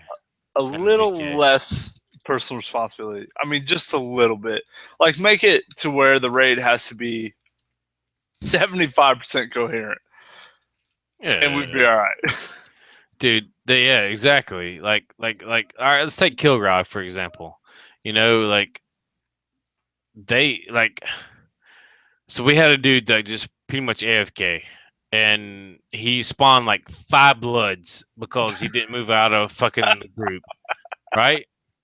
You know, like if we weren't as geared as we were, and I wasn't astute enough to hit cooldowns, Kilrog wasn't at 20%. and he wasn't at 20%. All right, let's back up before that.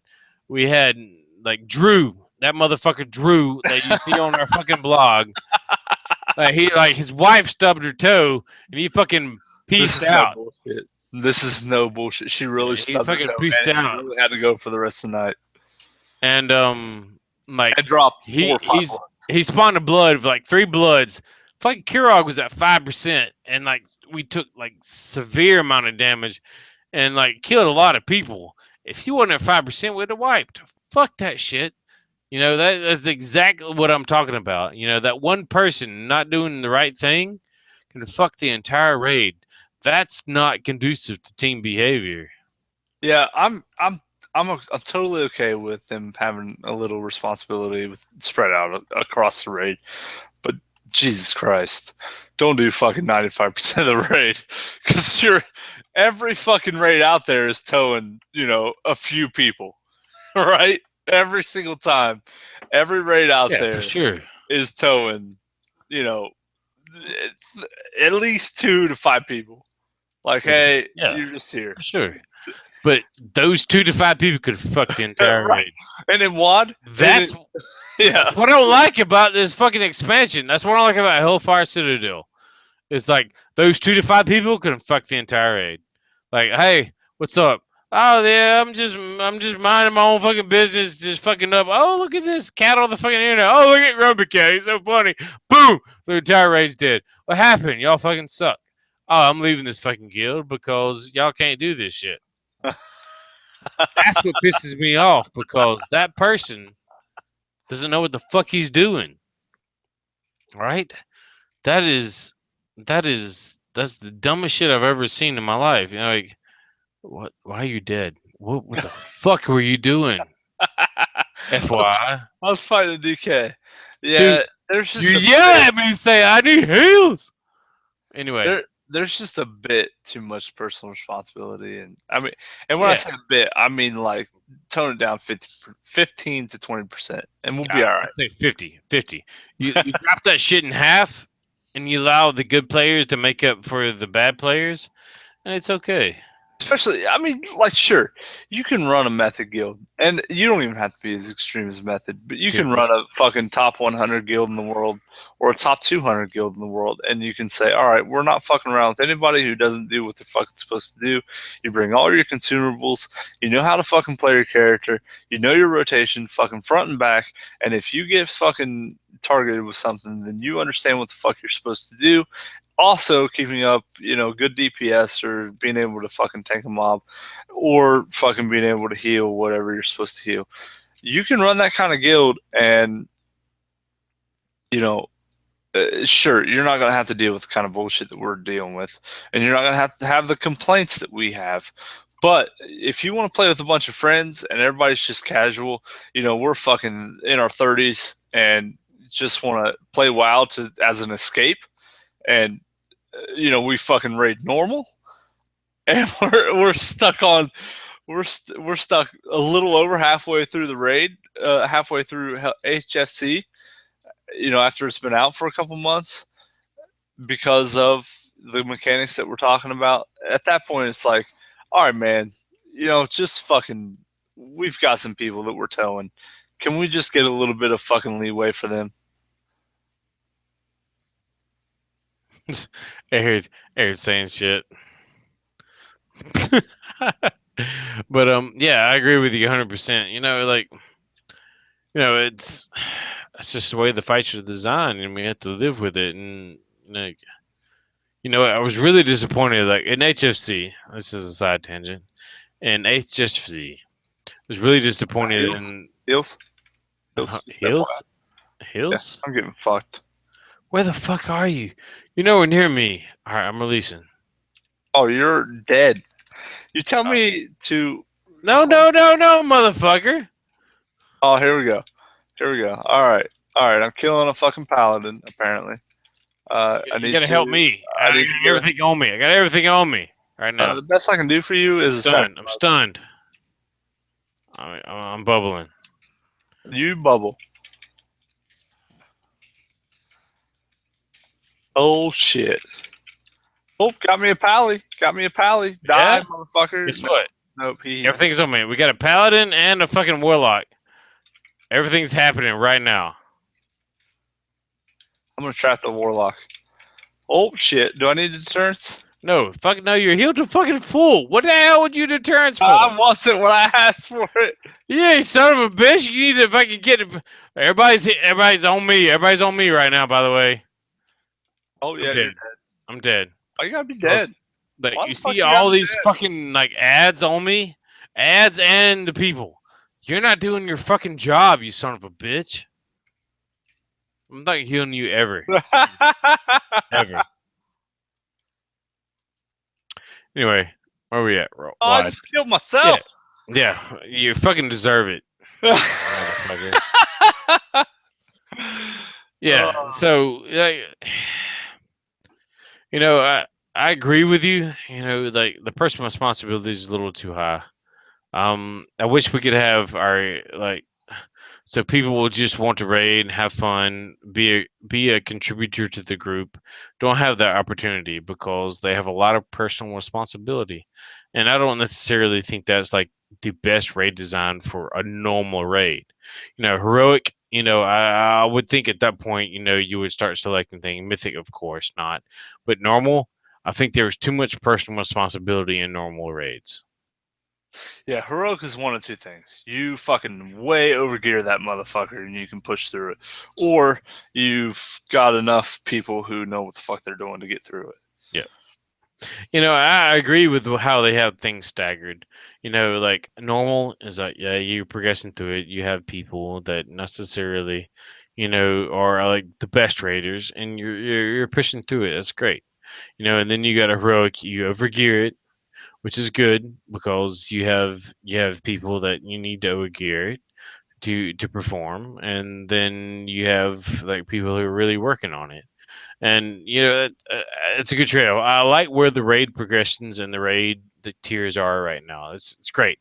I think it's the best that's ever been for Blizzard. So yeah, I agree with that completely.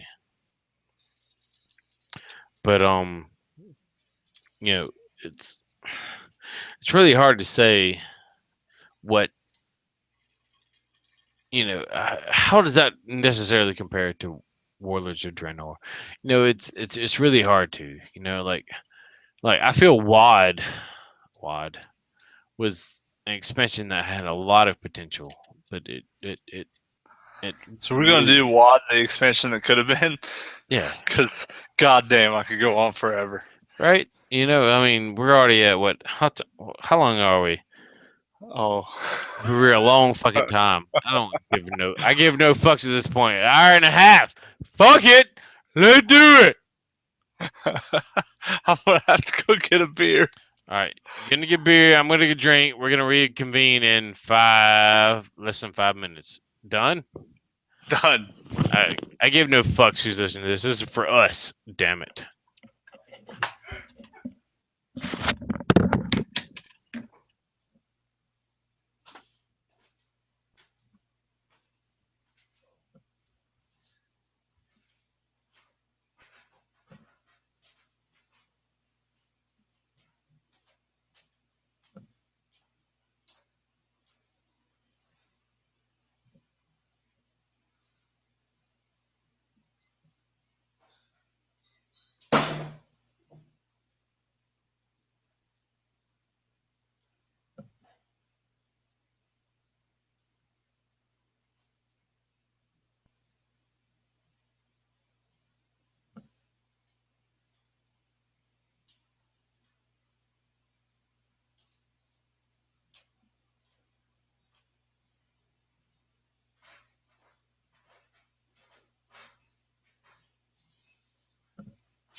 I dropped one of my beers. It's a sad goddamn day.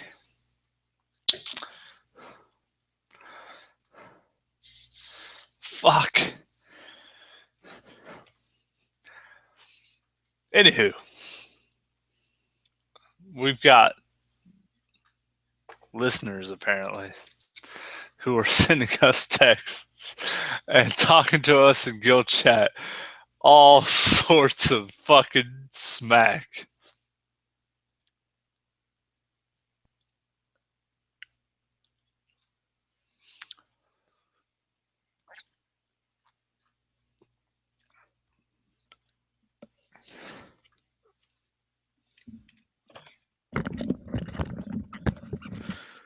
I'm back. I've spent almost fucking half the time we've been talking dead in Iron Forge. Me too. We need I'm to not fight gonna on a building. I'm like standing on the fire in Iron Forge. Yeah, sorry. It's a DK and a paladin. I don't give no fucks. What, DK, a paladin, and a warlock? Anyway, so We can do the fucking expansion that could have been. we're back. All right. At the very least, we can bring it up. Let's get it. Let's do it. Why the fuck not?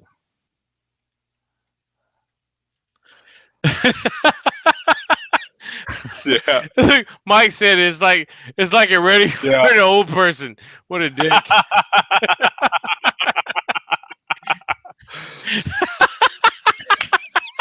Fuck it. JJ.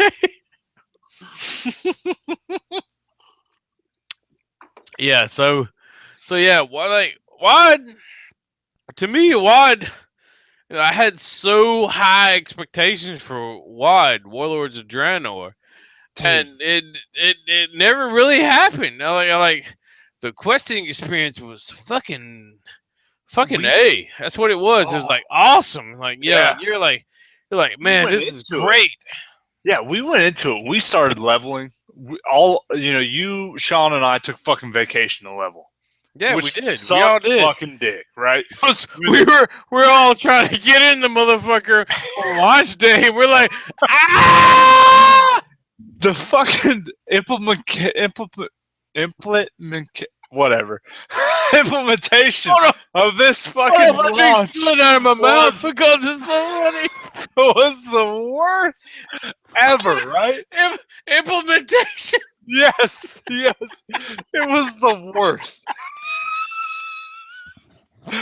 Like we're all fucking gathered around the goddamn pole, the motherfucking pole in your garrison, right? Because you go to that motherfucker every day now. And you're like, oh, this is my garrison. I gotta be here. I can't click it.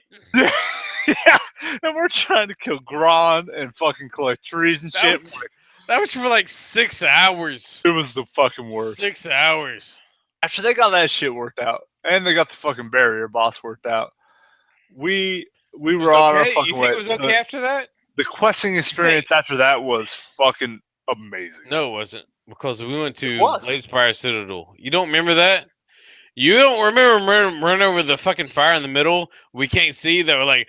You're like, oh, there's something huge here. I'm running over it right now. I can't see it. Mm-hmm. Yeah, I do remember that. I do. You're right. It was not smooth sailing.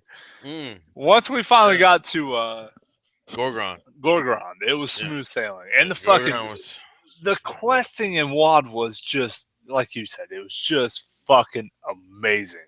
Yeah, it was great. I've been on it. What? How many alts do I have now? I have 10. I'm pretty sure it's 9 or 10. I have 9 or 10 at 100 right now, and it was just amazing, like the questing. But then when you got to 100, what did you do? When you got to 100, what was your like main motivation once you got to 100? You go to Astran. No, you got to. And it sucks. No. Like when you first got to 100 in your first character, you had to get your garrison to. Yeah, that's true. That's true. You had to get your garrison to level 3, right? And you sure as fuck didn't have the fucking the resources for it because you didn't save up for that shit. And yeah, like 2,000 resources. Oh my god, I've been sending people off on missions and all kinds of other shit. Right, exactly. Yeah, like oh my god! And so like you download an add-on, so you go kill like rares in the world that you didn't kill before to get your garrison resources to upgrade your garrison level 3. It was complete horseshit.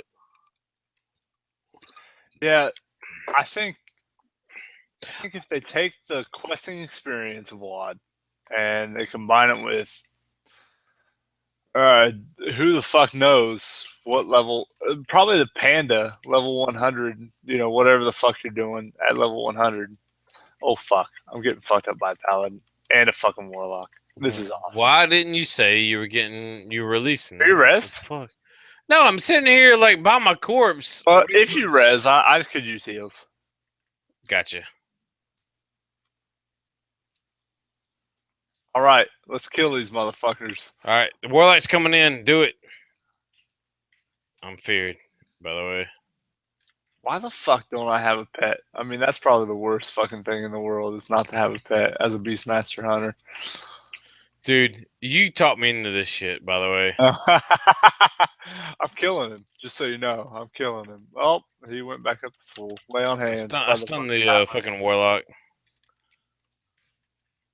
Well, there he is. I got him.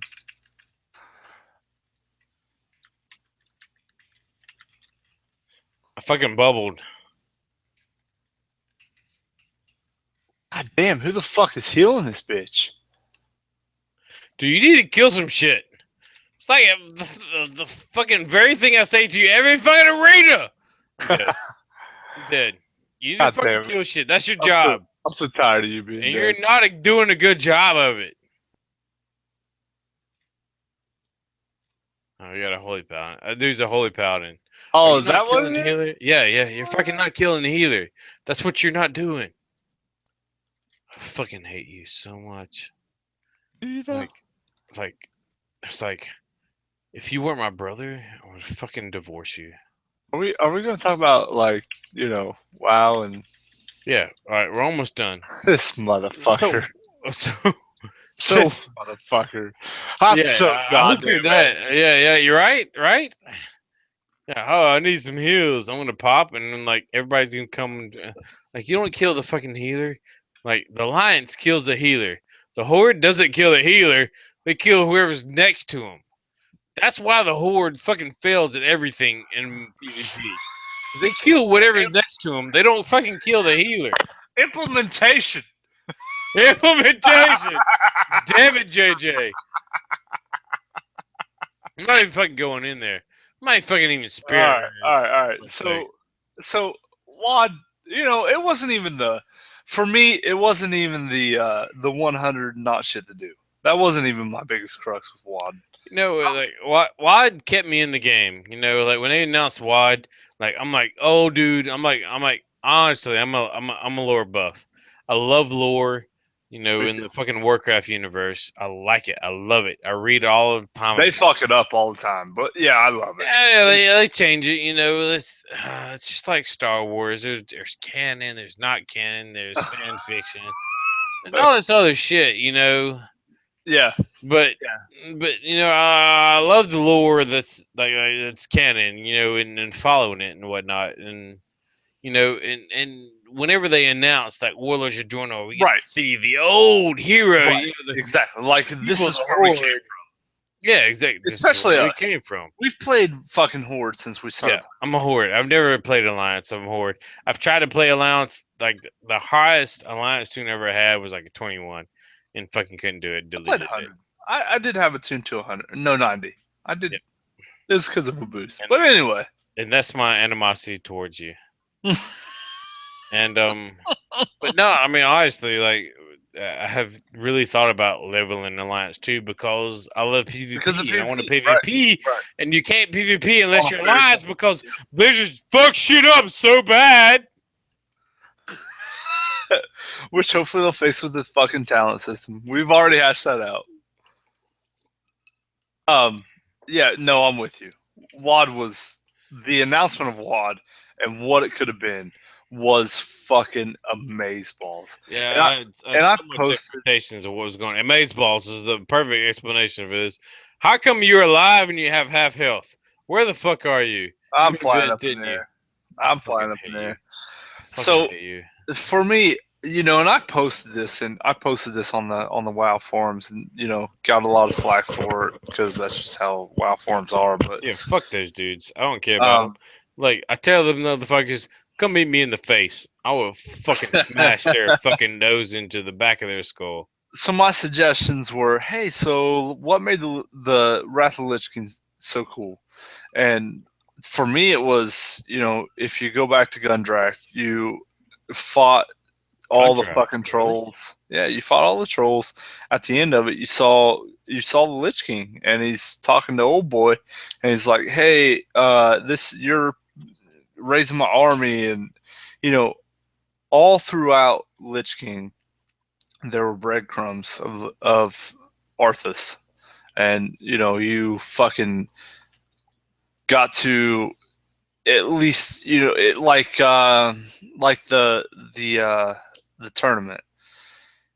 He showed up in the fucking tournament and dropped the fucking floor out from underneath you, and then you were just fucking free falling to a new Barak because the Lich King said so. There's that kind of shit, and that was before scenarios. So my suggestion was, hey, you're not gonna fucking like it, but here's your scenario. You're going to be Grom Hellscream, and you're going to be all of his buddies, Kilrog and Blackhand or whoever, and you're going to go into Warval and you're going to kidnap Draka, and you're going to take that bitch to fucking Highmaul and just give her to the ogres or whatever, Just play a fucking scenario where you get to see the tactics of the enemy, and you get to either say, okay, I understand those tactics, or these motherfuckers are assholes, but you get some sort of personalization, and you get some sort of disposition given in pertaining to these characters, the characters that you're trying to, give us some sort of disposition. Just say, hey, this is your disposition.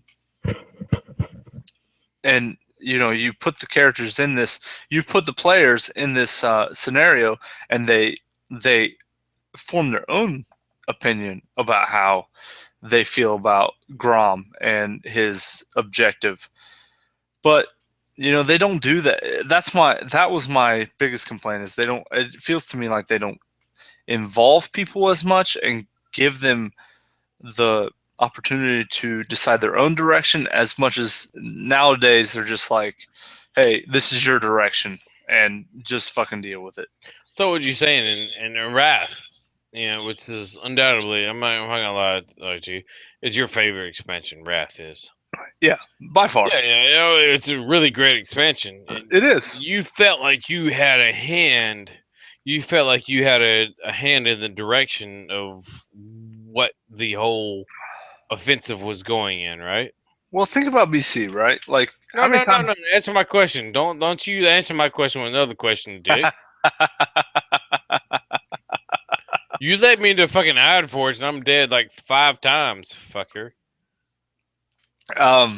So yeah, yes. So I feel like Wrath is the best expansion because, not because a lot, because hey, a lot because before you get into this, Warcraft 3. I gotta say this. And Fuck you, Mike, because you're TLDL. You miss it, TLDR, bitch. Anyway, yeah, no, I understand what you're saying. Wrath was a good expansion because they involved the players, not just because it was Arthas and Warcraft 3. Dude, all right. So here's how I feel about WoD. Like WoD, like once you got to 100, everything was so disjointed. You had weekly quests to progress the storyline. You had, everything was based weekly and so far spread out that you didn't really feel engaged in anything. In Lich King, you had like dailies, which you engage this, and not that I like dailies, I fucking hate dailies.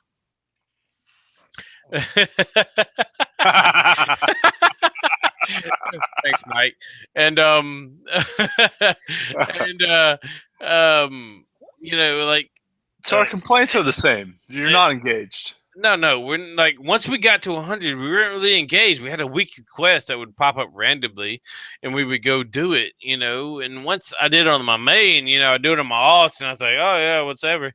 And the one alt, you know, that I wanted to be my main, the fucking shaman, because I love shamans, and but I did it on my paladin, but you know, like I would just random around my garrison, I would pick it up, you know, every week, and like within the 3 weeks, I'd figure it out.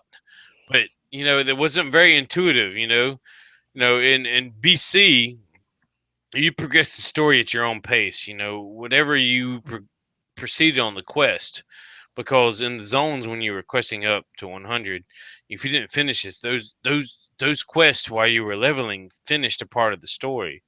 You know, and you had to finish those quests to progress the story. Even if you were 100, you still had to finish those quests, and that provided the basis of what you were searching for and what your end objective was, and that was awesome. You had to finish these quests instead of like, I got to 100, I wait for this day, the weekly quest in my garrison, and then every week I go out and do something to further this quest. You know, in the previous expansions, you were like in direct control of that. You know, Not all of them, but the BC and not all of them. You know, and I agree. Like BC, Wrath, and somewhat Cataclysm, you still have control of that. You know, somewhat. So our points are essentially the same. Is that you're just not engaged. Points. You're, just, Oh, yeah. and you don't have, and there's no better example of that in Tanan Jungle. You go out to Tanan Jungle, and you're like, all right, motherfuckers, I'm here. Let's assault the fucking Iron Horde. Let's assault fucking Gul'dan and his goddamn fucking Fel invasion. Let's do it. Yeah, exactly. And then you're like, oh, wait. I did a quest, and I gotta wait till next week. Right? Like, hold on. Pump the brakes, motherfuckers. Hey, I gotta wait till next week. Pump those brakes. Hey, next week, I swear to God, next Tuesday, I'm on your ass next Tuesday. Right. Yeah, that's a good point. You know, it's. I think Blizzard could do a much better job with that. You know, it's man. To say that Seriously, you've gone offline, you son of a bitch. I'm gonna fucking bubble hearth. You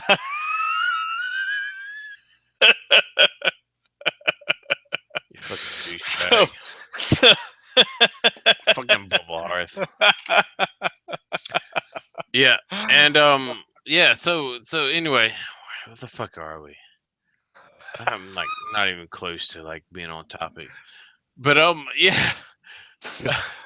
Yeah, that's exactly what it is. It's like, all right, hey, time out. We've done enough of this week. We're gonna I've got close enough to Gul'dan today. Again in 6 days. 6 days. 6 days next Tuesday. All right, we'll continue this, right? It's like the fucking NFL football game, right? All right. Oh, I fucking hate you, motherfucker. Ooh. Next Sunday, all right, we cool. I'm playing the fucking Seattle Seahawks. I don't give a shit about fucking Washington. Yeah, Seattle. You know, that's what it's like, dude. It's like terrible. It's terrible. Yeah, so I feel you, man. It's like, okay, if you're going to do that, that's fine. If you want to limit my progression, okay, I understand that. Whereas you don't want everybody to just be fucking open, doing whatever the fuck they want to do for fucking ever. But give me some shit in the middle. Just fucking give me in the middle. Because what are you gonna do outside of your fucking daily quest, which are shit? Nobody fucking likes daily quest, Blizzard. Nobody likes that shit.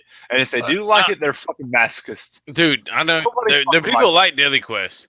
They don't like the daily quest in fucking MOP. Oh my god, fucking daily quest in MOP made me hate my life. I actually started cutting myself. I'll show you this later. Fucking all right. So some daily quests, okay. Like I honestly feel like in Cataclysm, the daily quest that they gave for Tanan Jungle is like is the good. It's good. I honestly feel like that if you wanted to go do this daily, you could earn progression. Progression. We're going to say that in reputation and whatever, what the fuck ever, right? Progression. Progression, right? So I feel like that's a good thing, right? However, me, fucking hate Daily Quest. I fucking hate Daily I Quest. fucking like ever since the end of BC. Oh, it sucks When some I balls. earned 5,000 gold to buy my epic flying in BC, I swear to God, I would never do Daily Quest motherfucking ever again. And I haven't since. I really, literally haven't since. You know, I'm not gonna lie to you. Like fucking Cataclysm, fucking Mop. No, fuck that. I did 1 day of Daily Quest and Mops. I'm like, nah. Yeah, no, there's no fucking reason. Is that cool? All right, then the Dominance Offensive came out. I'm like, oh look, cool. We're gonna do there's more content. I'm gonna, oh shit, every exclamation point is blue. That means it's a daily quest. Don't touch it. I'm gonna do it once and see how it happens. No, fucking not. I'm not doing this shit every day. No, fuck no, I'm not doing this every day. This ain't worth it. Hey, nobody got. I went downstairs to give me a cold soda pop. Ain't nobody got time for that. Ain't nobody got time to go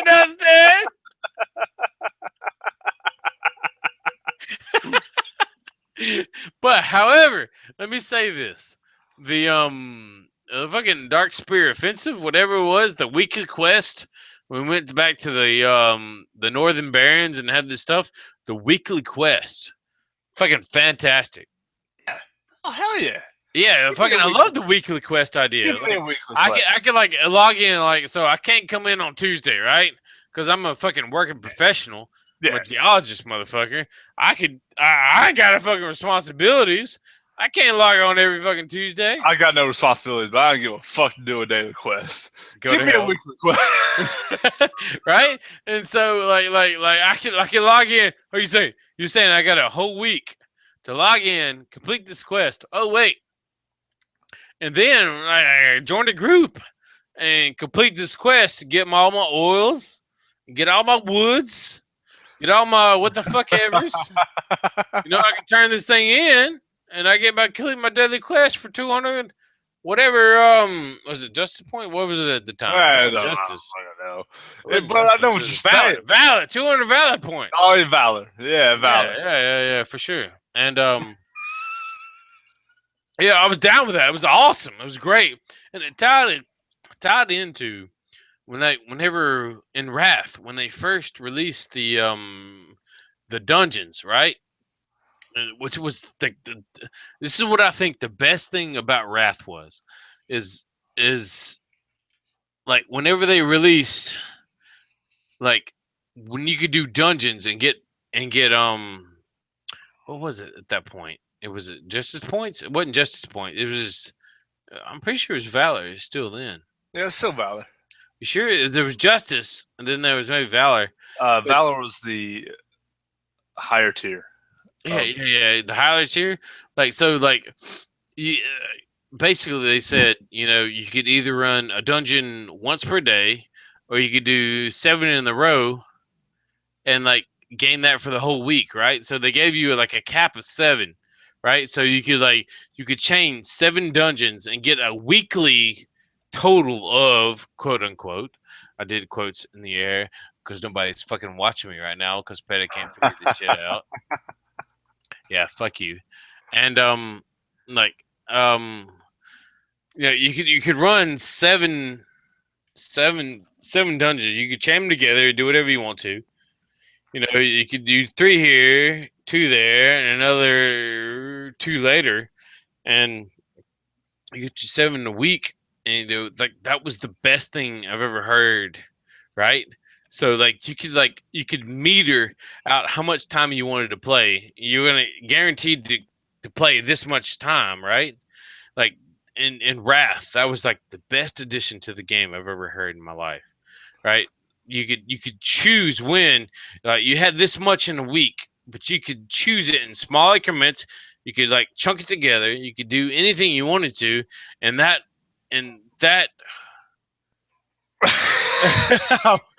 Sean, fuck you, son of a bitch. You're not watching me. You're not watching me. No, I know what you're saying. Like, Yeah, hey, but- here's the content that you got to do. You got a week to do it. Do it at your own pace. Yeah, you can do it in a day. You can spread it out over a whole week. That was awesome. I love that. That was one of the best things about Raft that has ever been. Like you could spread that. You could concentrate it. You could spread it out. You could do whatever. It was like the most flexible to like people like I gotta do it now, and then the people like I got this kind of time.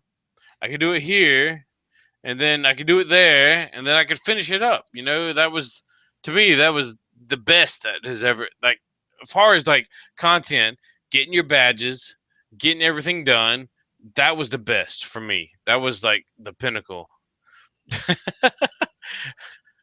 I love you, Sean and John. Just so y'all know, I got this shit on fucking.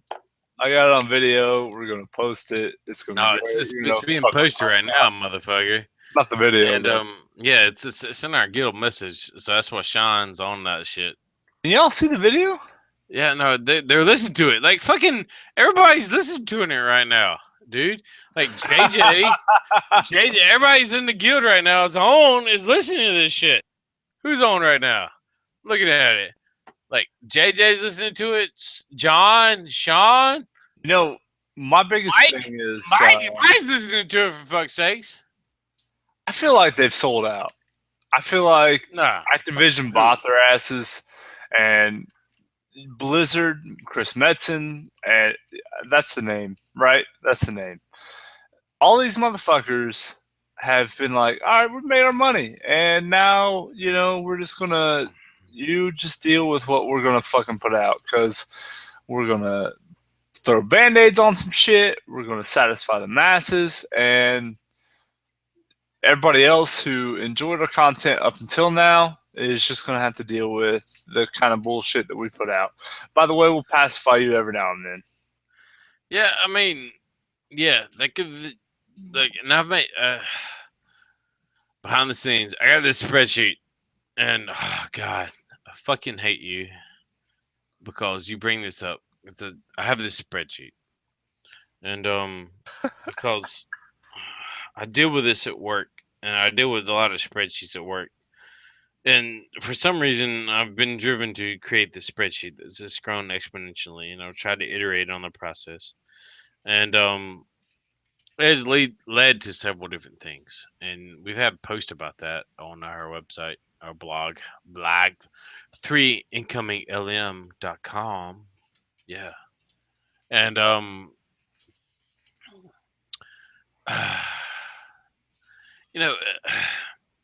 you know, there's a lot of correlation to be made from growth and subscribers and whatnot. Yes, yeah, that's what I was talking about, right? And not all that has been fleshed out yet. And you can't judge dev. Anyway, you can't judge development without also judging what the fucking subscribers think of what's been developed. Say it again, please. You can't make an accurate judgment of development, the content that has been developed, without also judging the reaction of the subscriber or the consumer of that development, of that content that has been developed. Fuck you, JJ. I'm sorry. I'm sorry. Let's read in our guild chat. Anyway, yeah, I agree with you completely. You didn't. You didn't. Nah, fuck you, motherfucker! I had nothing to do with this shit. But yeah, I agree. And like what the numbers continually suggest, and I'm gonna make posts about this later, is like vanilla, BC are the optimal growth periods for World of Warcraft. Wrath is pretty much stagnant. They held steady. Really? Even subscribers, yeah. Basically, like the slope of their growth is really inconsequential to what the growth was in vanilla and BC, and and then after Wrath, everything started sliding downward. Cataclysm being the most significant slide down, where Mop. Sure. Yeah, Yeah. yeah. Mop kind of like leveled out a little bit. Not so much as leveled, but it wasn't as drastic as Cataclysm. Some people came back. Yeah, and Warlords in the brief period that it has incurred a significant drop. I haven't really mapped that yet. I just gone on to Mop. Um, and so a lot of comparisons could be made to what what growth is versus what sliding is, and the margin is very similar. That is very slim, and and what you will see in on the blog in the next coming weeks is a spreadsheet detailing the fact that you can see a lot of that in the numbers and how that directly relates to what content is provided. If you provide content, honestly, People, in if you in build it, they Warlords, will come. like what like 6.2 was our latest content patch. It provided a raid, it provided a Nan Jungle, whatever. 6.1, what was that? What was that? A selfie. It was something. The selfie patch. For fuck's sakes. I can take a selfie and post that shit to Twitter. You know what? That's not content. Come on, don't shortchange it. It wasn't just that. Selfie. What else was it? What else was it, motherfucker? You're right. I don't remember. Got Harrison Jones. I remember nothing. Harrison Jones. For fuck's sake. Harrison Jones. Harrison. You're right. You're right. So I hear you drinking. I'm drinking. I've been drinking for the fucking fuck times. And right? Fuck you, some bitch. But anyway, and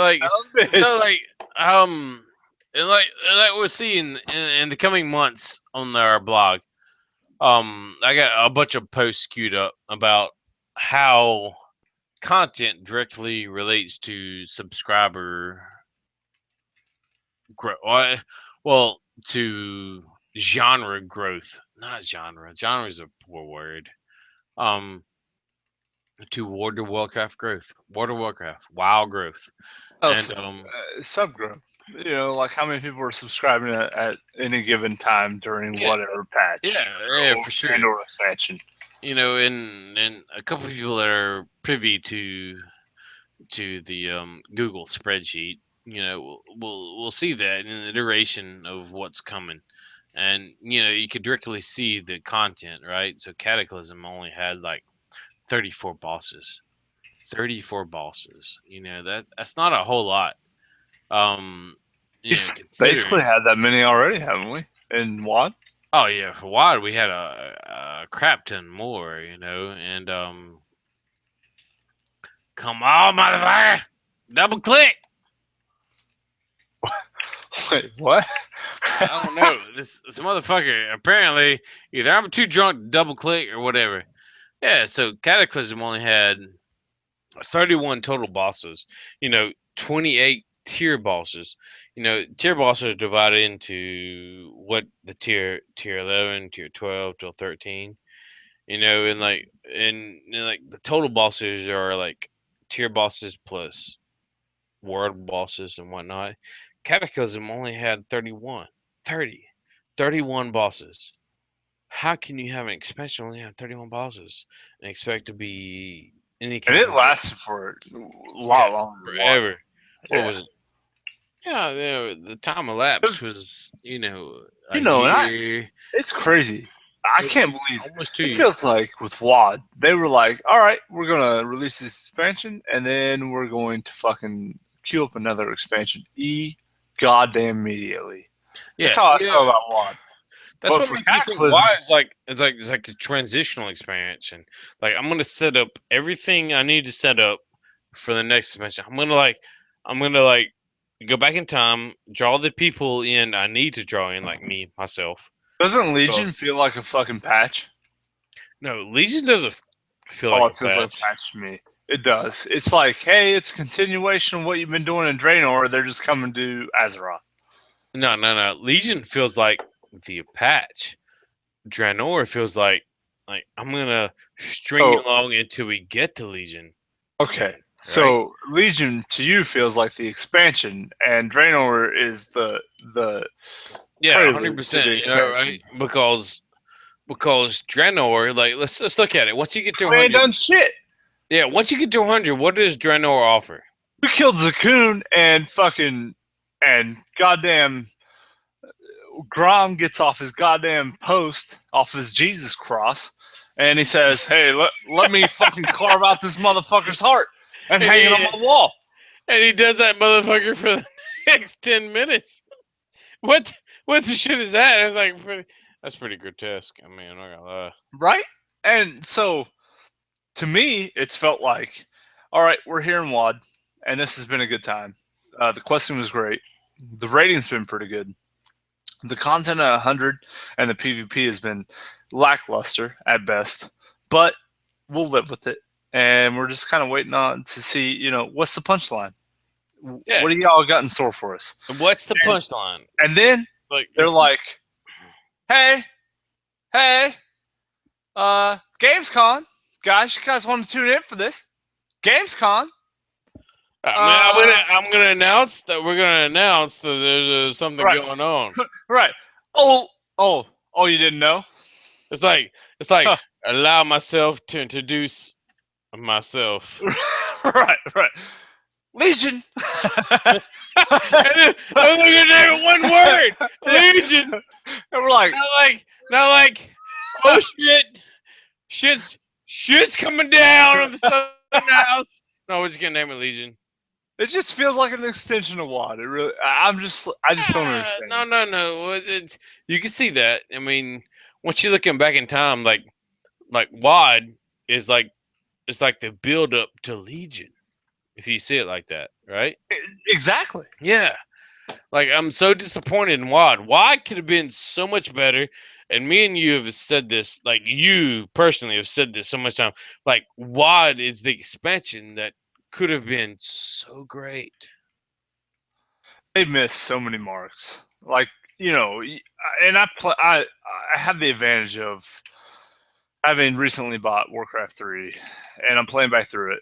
And a lot of us have played Warcraft 3, and a lot of us have played back through it and all that shit. But I'm currently playing it. I just did the fucking Jaina and Arthas fucking quest or whatever, and I built my goddamn base and my other base, and we killed some necromancers. We killed Kel'Thuzad and his cultists and whatever. So I have that advantage is to say, hey, I'm looking back to this exact time frame of where we're at now in WAD, and this shit's nothing like it. Y'all missed the fucking mark. And I just feel like they could have done so much more to involve the average player, even the average player. They could have done so much more to involve them and just with simple scenarios. And what I'm talking about is things like the Let it, Mike. Frostwolf Pass. Take care, Mike. The quest that you do at the end of Frostfire Ridge, and when you're going into Gorgorond, and you have to defend Frostfire Ridge against the Iron Horde. That's what I'm talking about. Those mini scenarios. They could have done so much more with that kind of content. Whereas you have, you're fighting Grom, or you are Grom, or Grom takes Draka, or what the fuck ever. They could have done so much more to involve the player and get them more involved with the storyline and understand the lore so much better than what they have. And they just, it feels to me like they released WAD and they were like, okay, this is going to be the fucking awesome content. People started bitching about the lack of content, and instead of fixing that content, we're like, what we got to work on next? Where are we going after this? Because this is obviously not working. Yeah, I can't argue with that. Once a bit, once like you said, once we got to level 100, it was like, what do we do? What do we do? Yeah, the major thing was upgrading our garrison. Yeah, if you weren't a raider, you were. Yeah, once we got to level 3, there was like, what the fuck do we do? We knew what we do. I mean, like, we got to level 3. You know, we got our professions huts up. We're gonna upgrade our gear, and we're gonna like raid fucking High Mall. Like, what does the average person do? I don't fucking know what they do. There's nothing for them to do. Go into fucking Ashran. Who wants to fucking do that? Right? Ashran is like the biggest joke fucking ever. And what is High Mall? What Dude, is what the fuck is High Mall? like fucking your abstract thinking right now is like blowing my fucking mind. Well, it's like, okay, we're here. No, I We're here to understand High fight Mall. the Iron Horde. I understand High Mall. Ogres? Like if you the huh. Sean was very considerate. Yeah. So like High Mall is understood. If you finish the quest in the Grand, which a lot of people did, you know, like you saw like Thrall said, "Oh, we got like Thrall and Duritan said we must take the fight to the ogres to bolster our position to sack the fucking Blackrock Foundry, right? So we go to High Mall. You know, Khadgar didn't really fit. It was forced. Khadgar fighting for the fucking people he fucking like rallied against. He like chopped off his own fucking arm to fucking outdo the fucking ogres, but he's gonna come back into the fucking arena to fight for him. That was fucking horseshit. I didn't appreciate that at all. I think Blizzard could have done a lot better with that. You know, that Yeah. really pissed me off. Yeah. I didn't appreciate that at all. Khadgar is going to come and be all buddy buddy with the dudes that he's Did I say fucking. Khadgar? I meant to say Kargath. Fuck sakes. Yeah, Kargath. I'm with you. Yeah. We may be a little intoxicated, and that's Hey. okay. Fuck yourself. That's the whole point of this thing is being drunk and doing this. But that point repeats itself. Like we Yeah, are. it's like Grom sent the Iron Horde into our reality, into our timeline, right? And we're like, oh no. Fuck that shit. Fuck that shit. We're going into the green fucking portal now, and we're gonna fuck some shit up because y'all are sending your shit in. And then we get into the green portal. Motherfuckers chase us forever, and then Grom steps up on the ledge of the cliff with all of his goddamn warlords, and he says, "Hey, y'all motherfuckers are in my land now." And then he says, "Hey, everybody, all you warlords, bring your war chief their head." And then we get into Hellfire Citadel, and it's like, "Thank you, champions. Thank you. right? Yeah. Let me carve out my trophy." And Yeah, like, we've all seen the cinematic.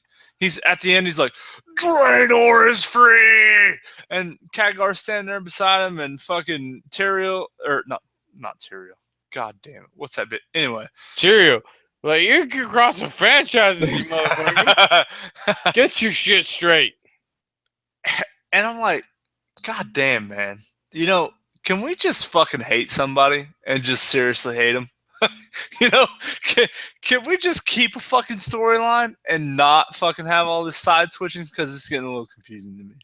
Yeah, I was really disappointed in the way they handled the Grom situation. He should have died. And no, That motherfucker's dead right now in our reality. He needed to die. And it needed to be glorious. No, not necessarily. I mean, we got Gul'dan, you know, in our reality. He came back and awakened Illidan and all that shit, you know, for the next expansion. You know, Grom, you know, I'm gonna lie to you. I was really disappointed when Doom, not Doomhammer. What's a fucking boom, mind explosion. That's what happens when you're dyslexic. What is fucking? Who will the Doomhammer? Who will the Doomhammer have the pauldrons? Grom? Huh? That's Grom? not Grom. It's not Oh, Grom. Orgrim? Ogrim Doomhammer. Yeah. Oh, that was a huge disappointment too. When he died after the Black Hand, a little encounter in Talador, I was super disappointed because he's like such a major figurehead and has like, such in Horde lore, right? Like he's like so huge and he just died so weakly, right? Yeah, The chess event. He is the first Horde war chief. Yeah, for sure. And like, it was not the first, but he's like the most influential. Blackhand was the first. And he like opposed, like he You're like right. ousted Blackhand, right? And so Right. You're definitely right. But you're right. He has the I love most. you, Sean. Sean's giving us all kinds of shit. Right? Like Sean's Sean giving me probably shit. needs to I get love it. This guy's keeping us honest. Right? Because we're at that point. And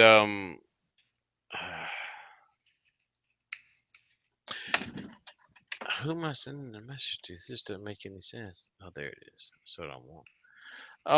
Yeah, so like I was really disappointed in Grom. We got Doomhammer, Thrall's wielding Doomhammer, like he was like falling out about. And then he said, "No, you're killing innocents, Blackhand. You're a douchebag." And fucking Blackhand killed him. I was really disappointed in all that. And I thought there was a chance for more story there, but honestly, if we look at it, there wasn't really a place where there could be more story. Like Thrall already had Doomhammer. Thrall is a champion of the Horde. Thrall is what represents everything. And and Wad, like, oh my well, god, Aiden's and like throwing crazy shit.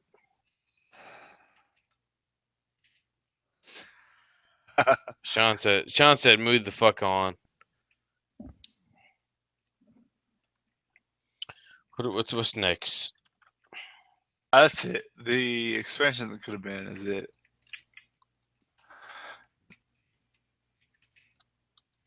They could have done. They could have done so much more. And Sean, I agree with your point that orcs are only basically in it for themselves, and their civilization, or that's not the wrong, their tribe, to be protected and free. That's their point. And that's their whole point of fucking orcism. Um, but you can't tell me. You cannot look at me with a straight face and say that the whole Grom situation is not disappointing, because we fucking we've had two goddamn Gorehouse in the fucking mix, Two, like right?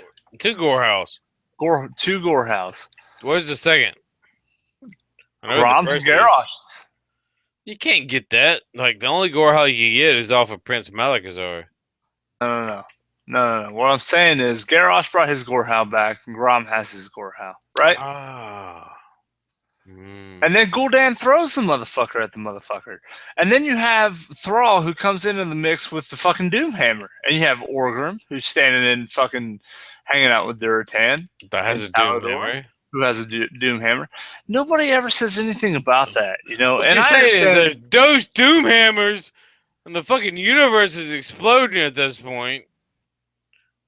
I agree with you. It's like crazy. It's like those Doom Hammers. You can't have that. I just feel like nobody ever says anything about that kind of shit. And I'm like, Yeah. and like, I understand we don't want to hash out about time traveling shit. We don't want to talk about any of that shit, but at least give some fucking recognition to the fact. Say, hey, y'all came from a different reality.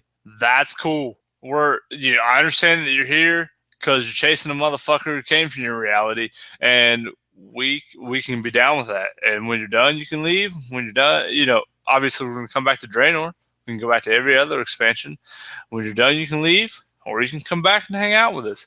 It's whatever. Just give me some fucking recognition that there's a couple Doomhammers and a couple fucking Gorehouse hanging out. Yeah, for sure. I agree with that. Motherfucker is sitting in the ground, the ground. Nobody can pull that shit up. Do it, son. That's an awesome ass. Do it. Do it. Do it. Do it. Dude, Sean, your wallet text confusing me right now. So my whole point about Warlords, my whole thing is they didn't get us nearly involved enough. I felt like they directed us they gave us a path, and they were like, "This is the path you're going to follow, and this is what you're going to understand. It doesn't really matter how you interpret it. This is how we care that you interpret it, and this is what you're going to have to deal with." Instead of like classic Blizzard, with the Lich King showing up, fucking influencing trolls. Because why the fuck does Arthas care about trolls? He doesn't give a fuck about trolls. But he shows up and he fucking influences trolls and he fucking drops the floor out from underneath you in the Argent tournament. And you had none of that from Grom. I can remember when I wrote that post on the forums.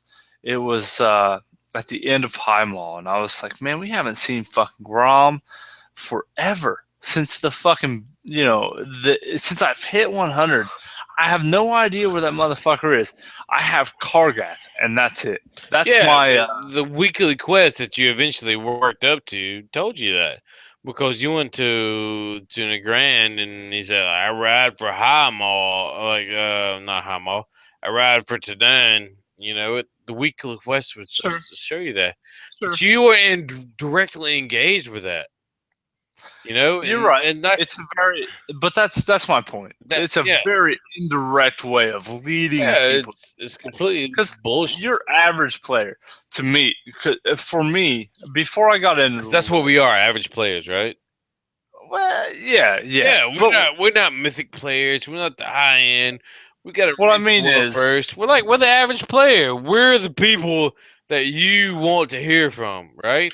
Because we're the same level as you. This is where we are.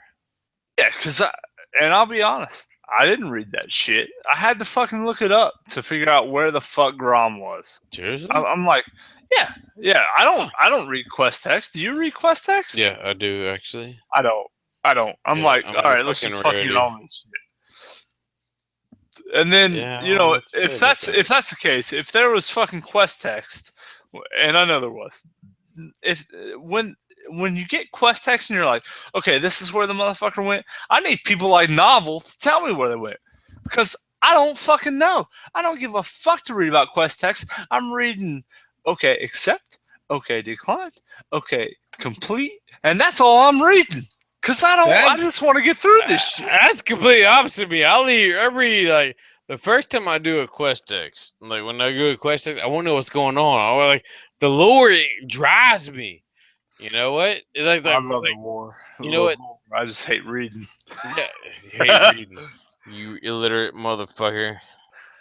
But no, like that's cool though, but like the whole questing point, and like and then like every week you have something that drives the same thing. Like you're like whenever you're questing up to 100, you're like every time you engage, you're like like especially Talador. Talador is like the main experience point, right? Talador is like you're progressing. Oh God, you eat the Arakoa. Oh, like you're fighting Gul'dan in the shadow, like the Shadow Council, right? You're doing all that in Talador, and then you bomb out your garrison. You're 100, and you're barely in the Grand. You're like, what do I do now? I'm like 100, like, oh, I'm gonna run LFR. Right? Yeah, that's the way it is. And it's like completely horseshit, like once you get to 100, like in BC there was all right, I'm gonna go back to BC. Oh wow, we are like blowing this motherfucker all out of kind of times, which is I'm cool with that, right? Holy shit, 2 hours and 20 minutes, motherfucker. And yeah, we're gonna do it. Fuck it. And yeah. So like it's Sean, I disagree with you. Gameplay and lore can be the same thing. It's not necessarily the same thing, but it can be related. Yeah, it's not the same. It's not. To me, lore ties into gameplay. That's for me, right? Because I love lore. Bajira don't give a fuck about lore though. That motherfucker cares about gameplay. You know what I'm saying? Bajira? Like, well, what Bajira. I'm just giving you examples of Did you people. say the word Bajira? You said Bajira. Did you say Bajira? Oh, it's time. Bajira.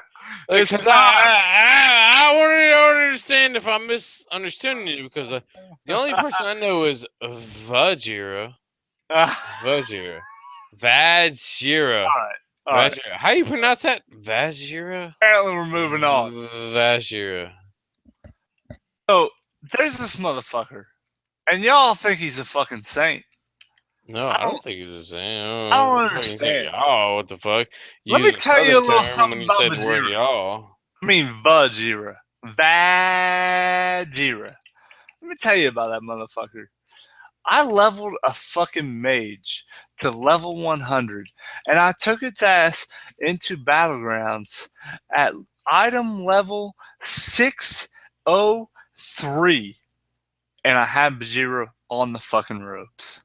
I had this motherfucker at 30% life, and I'm like, Eric, Yeah, I was on my shaman. I was across the map because we were in the fucking Pandaria battleground map. What was it called? What the fuck is that? I hate it. goddamn gold mine. Gold. No, it's not gold mine. There's Oh, it is. Well, yeah, we control the horde controls the No, not gold the mine. mines. What It's is the one where you pull the fucking cart across the map. Yeah, we don't even know what the motherfucker's called. That's a failure on Blizzard. Yeah, we're gonna blame that on fucking Blizzard because It's we a don't fucking even know what the alliance fuck map. it is. Yeah, I fucking hate it. I hate it. It's fucking horde. Yeah, but Anywho. you had Bajir on the ropes. I was on my shaman.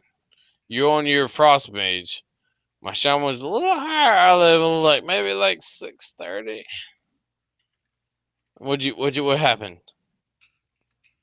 Well, there's nothing to happen. I'm letting you tell.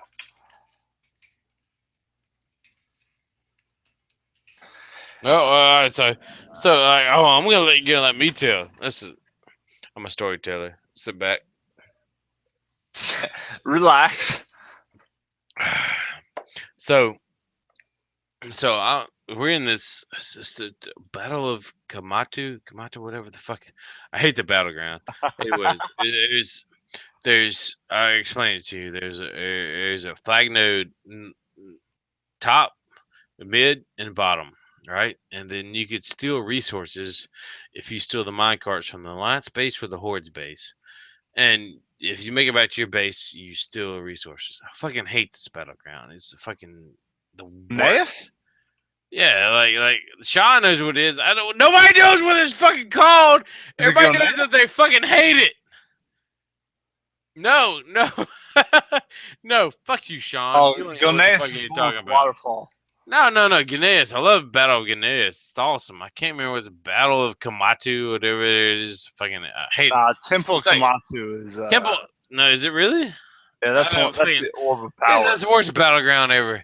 And so, like, we're in there. Pet is like, I'm gonna level mage. We hit like 3 mages in a row on our arena team. It's like, oh my god, mages are overpowered. I'm gonna level that motherfucker. It's the reason I have 10-100. Mage is the new like big penis, and I'm gonna do it. And so that's what Pettit did. And so like we were in this battleground trying to trying to level his mage and give him some gear. And we run across our favorite WoW player, Vajira. And I said that with a V because we hate this motherfucker. Pettit was 1-on-1, 1v1 this motherfucker, and had him down to what 30%? Yeah, it was about 30%. It was about 30%. I was like, Eric, we gotta get over here. We gotta kill this motherfucker. Right. And so I'm on my shaman and Deep Wind Gorge. Boo! Sean, thank you so much. Deep Wind Gorge. And like I'm across the map. I'm on my shaman. It's a point when I play my shaman, enhanced shaman. And I'm not saying I was great at it, but I was mediocre at it, which is never more than we claim to be. Thanks, Sean. And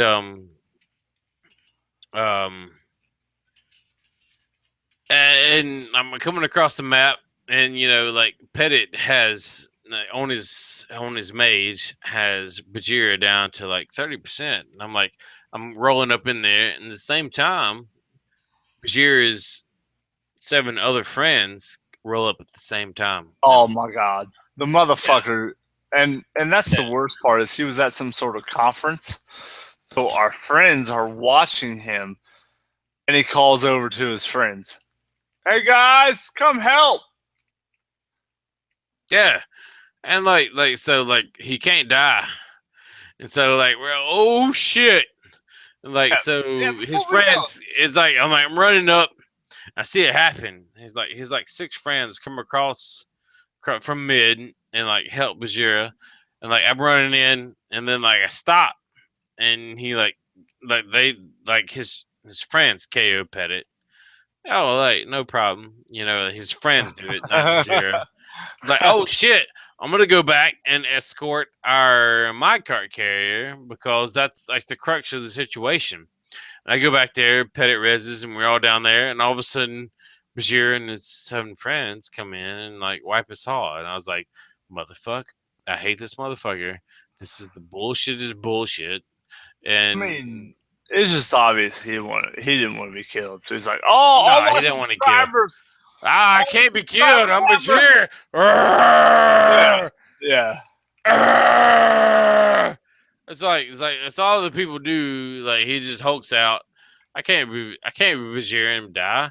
If you see all his videos, it's him winning, right? Because the motherfucker never dies. Ever. Yeah, in all his videos, he Right. never dies. Right. Yeah, Right. all his videos, I'm Bashir, I'm the best. Oh, He's- look, I did this to turn the tide of this 3v3. Oh, I pressed up, and I'm the best ever. Yeah. Yeah, fuck that guy.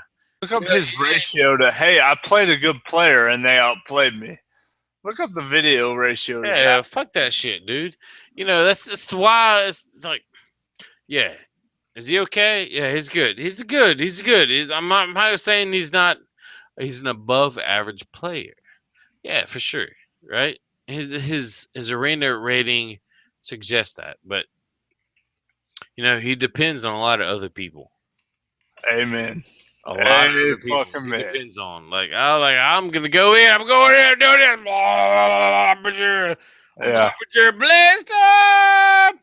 And look, I've fuck played a that fucking shit. warrior in arena at 1600, which, is not a fucking great. I'm not saying it's fucking amazing eye level to play a fucking warrior in arena. That's not what I'm saying at all. I'm not saying I grasp it completely or any of that, but I will say this. As a warrior in arena, you don't necessarily have to worry about anything but killing someone. You don't have to worry about fucking peeling for people because you don't have a ton of fucking peels as a warrior. All you have to worry about is tunneling everybody else. And fucking Batch, that's all he'll fucking do is play fucking warrior.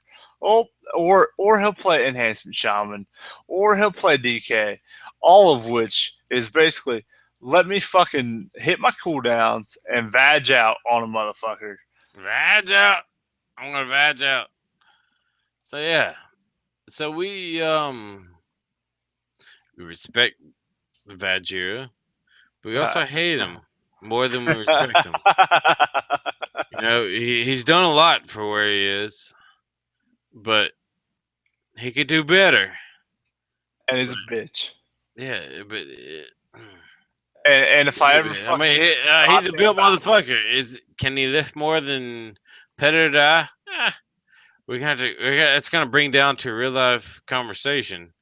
Whether we can lift more, me or Petter and I. But he claims a lot that he can lift a lot. Oh yeah, I'm gonna concentrate on my deltoid because I'm doing the physique shit. No, fuck that. He'll see. Nah. He's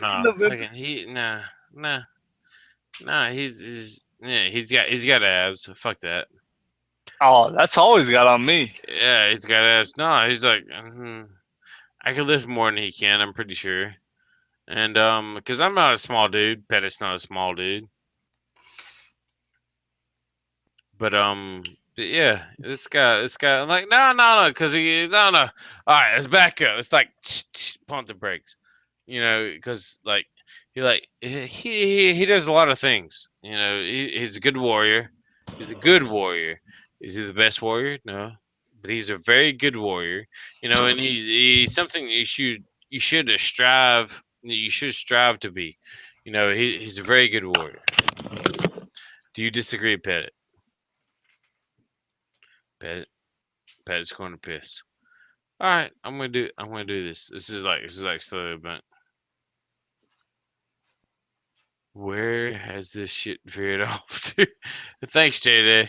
Like, no, this is actually planned, by the way. And so no, we're like, so.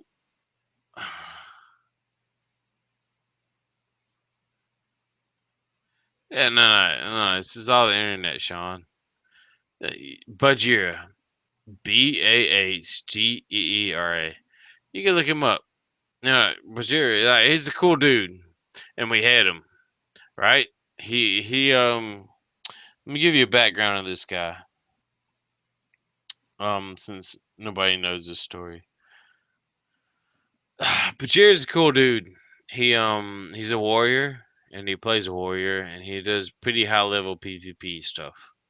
And he really promotes people to be like personally be the best that they can be. Like he promotes them to be like very fit and oh shit. I don't know how to explain it. Yeah, he promotes them to be less than a slob. Yeah, I don't know what to say much. Pettit, help me out here, son, because I know you're laughing. I hear you.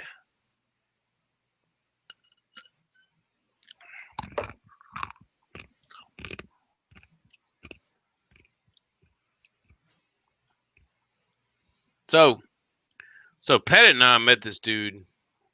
Yeah, we've been following him for quite a while. He's a cool dude, high level warrior player. He encourages people to better themselves. And you met him in the battleground. We was always respected him. We don't respect him any less. But we met him in battleground. Pettit almost killed him, but then he called in his friends, and of course he didn't die. And so that begs the question: is how good actually is he?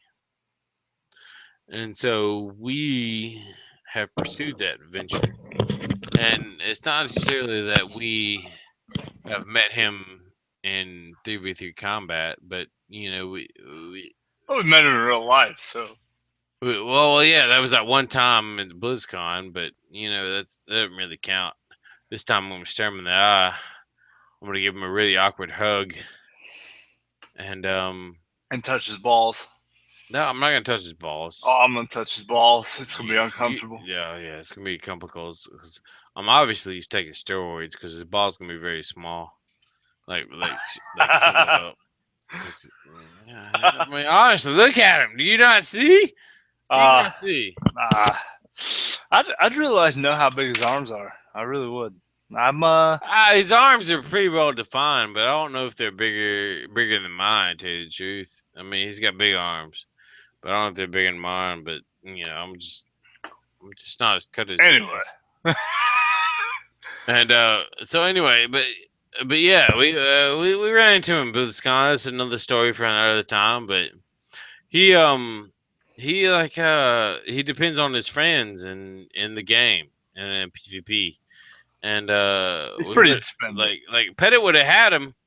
You were going when I was explaining this. Pettit would have had him, and I was sitting there on the outside looking in, and his friends came in. His 6 friends came in, destroyed us. And they continued to win the battleground, but he had his friends. He pretty much was beat, but he didn't really take quality to that.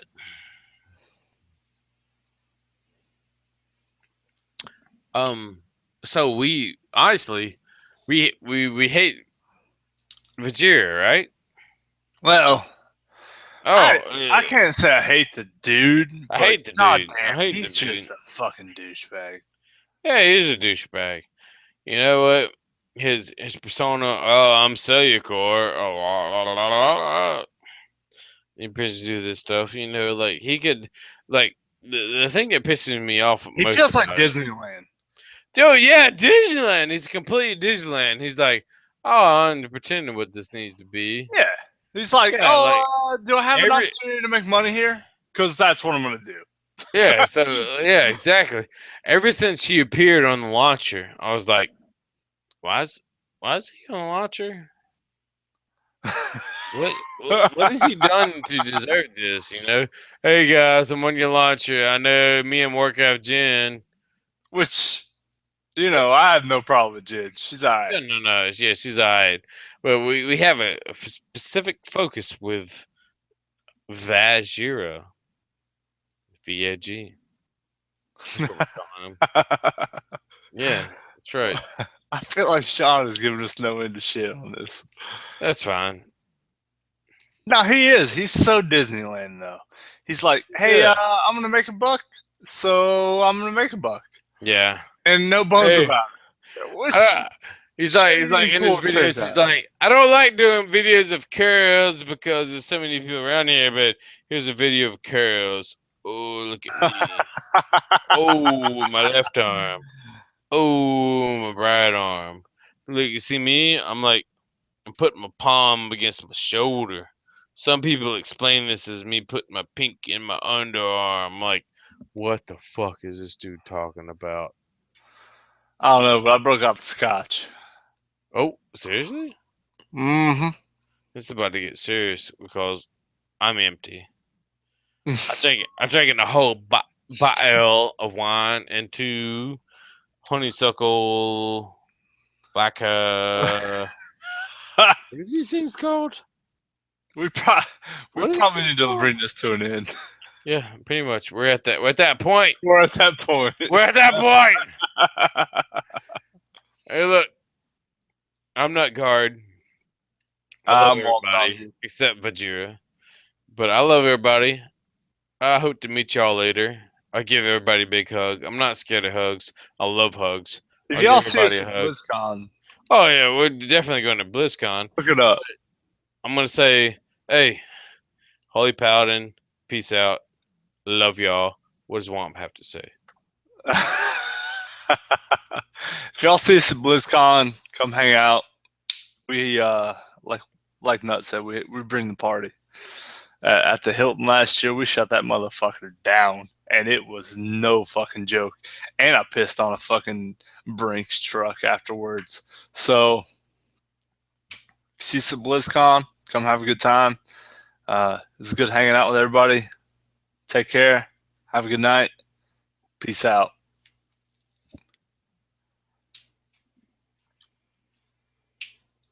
High fives. High fives.